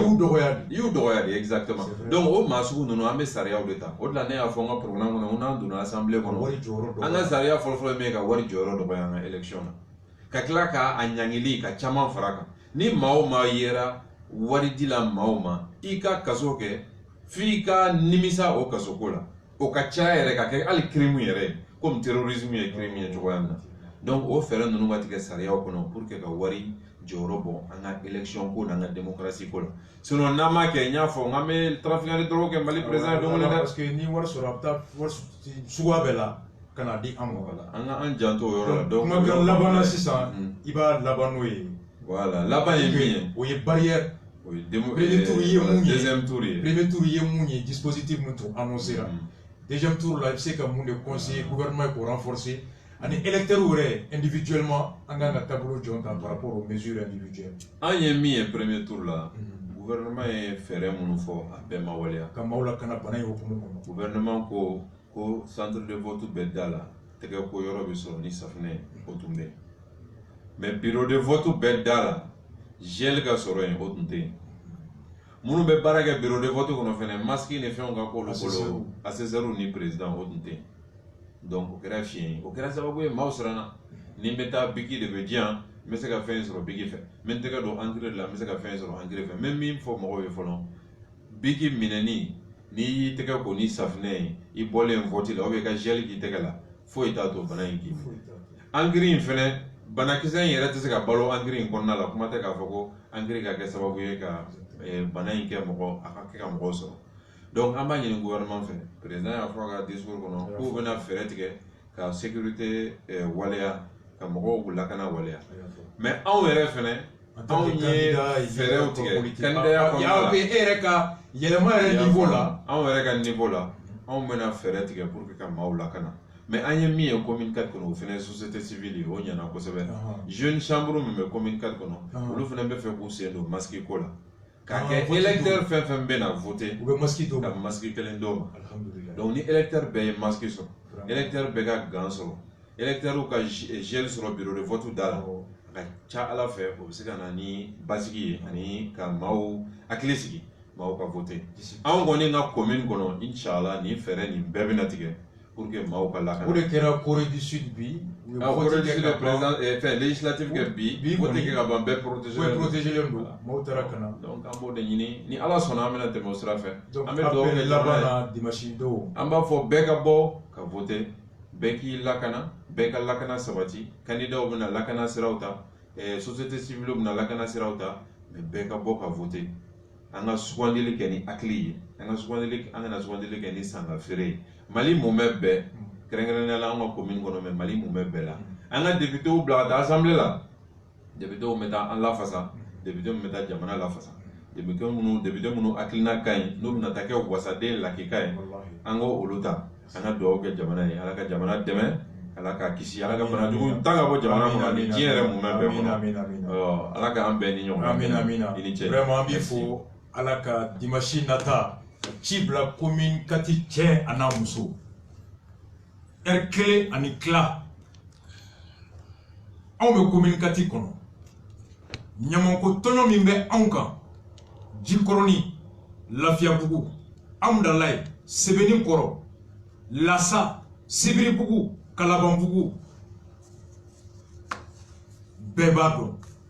a tɔɲɔ ye mun ye an b'a dɔn mura an n'o tɛ ban disi dimi o b'an na sirako min bɛ an na anw de b'a dɔn baarakurani min bɛ anw na anw de b'a dɔn tile 1 kɛmɛ 4 o bɛ ɲaman cɛ san 5 kɔnɔ wa ni an ba min ko bi de ɲini dɔ ye n'i ma mun sɔrɔ bi i t'a sɔrɔ tile 1 barama o bɛ san 5 e den ka baarako tanya a b'o solution kɛ wa lakanabaliya dugukolo ko min bɛ yen mabaya o de n'i ko ko n ka kegun ko de kɔrɔ ye ko politiki ye ta ɲini de ye n'i ye 1000 sɔrɔ ni dɔ ko fɛn ma d'ale ma k'e tɛ fɛn kalama aw bɛ Bamakɔ kɔnɔ aw t'a dɔn mɔgɔ tɛ voter ni 1000 tɛ 1000 bɛ ban heure joli n'a banna i ye mun ta san 5 a b'a ka so kɔnɔ san 5 courant b'a kan san 5 a den bɛ kɔni ɲɛnama la san 5 a n'a muso bɛ furakɛ yɔrɔ min e tɛ furakɛ san 5 a n'a den bɛ balo san yɔrɔ min e tɛ balo san ye san 5 a ka sara bɛ bɔ e de kun don o don i bɛ taa wari min san i bɛ taa fɛn min san butigi la kɔrɔbɔrɔ bɛ wari min sara e de bɛ k'ale balo san 5 e b'a tɔɲɔ kɔnɔ i jeli bɛ k'ale balo ne ye 400 minɛ ko e de bɛ kodɔn e de ye musokun ye e de ye cɛmisɛnninkun ye ko e de suwalen ɔ fɛn min e bɛ ko min kalama o tɔnɔ dan ye tile 1 ye ale min tɛ kodɔn ale ka o kodɔnbaliya b'ale la balo san 5 jɔn ka kekun jɔn ye ala k'a faamuyali ko ɲuman di an ma mɔgɔ min nana k'i k'a kɛ ciden e m'a ɲininka e delila ka mun ci kɛ n'o ci ɲan'i bolo mun de degun bɛ anw kan ni e bɛ t'o ci kɛ ko n kɛ ciden ɔ ko karisa n k'i ci mun na e ni ciden jɔn wusara ni jɔn ye a ye n bɛna taa ci min na n t'o dɔn n'i ye n ta n bɛ nin kɛ i delila ka mun kɛ mun de b'i kɔnɔ i bɛ mun de dɔn mun fɛɛrɛ b'i la a ye n kɛ alimami ye e m'a ɲininka a ye kuranɛ kalan min a ye sabi jigin yɔrɔ jɔn a delila ka misiri jɔn na seli ka guloki jɛman don dɔrɔn ka don e kan ni kɔlɔsi ye ko n kɛ alimami ye 200 minɛ i kan k'i ka du alimami ye 400 minɛ i kan kɛ sigida alimami ye n'i y'a ka ye a b'a ɲɛsin ni yɔrɔ la yɔrɔ min aw ni ala tɛ ɲɔgɔn ye dɛ ka wari sira ka n kɛ alimami ye ala k'an sɔn hakili ɲuman na ala k'an sɔn hakili ɲuman na ala ka dimanche yira an na ala ka an kɛnɛyama to ka taa voter ala k'an lakana vote do ala k'an sɔn hakili la hakili min bɛ an tanga nɛn dumanw ma hakili min bɛ an tanga jarabi jugu ma hakili min bɛ an bila sira ɲuman kan n'o ye ka liste ta ka député ta mun kunu ani bi an b'a dɔn commune 4 kɔnɔ cɛ 2 tɛ cɛ 3 tɛ liste 2 tɛ liste 3 tɛ liste yɛlɛma Musa Mara ala ka o yira an na an bɛ segin ka na sisan spécial IBK ye discours min kɛ jɔn de tɛ courant sara jɔn t'a sara balo bɛ di jɔn ma fu a tɛ di jɔn ma fu an bɛna don o la tout de suite bɛɛ k'i sigi k'a lamɛn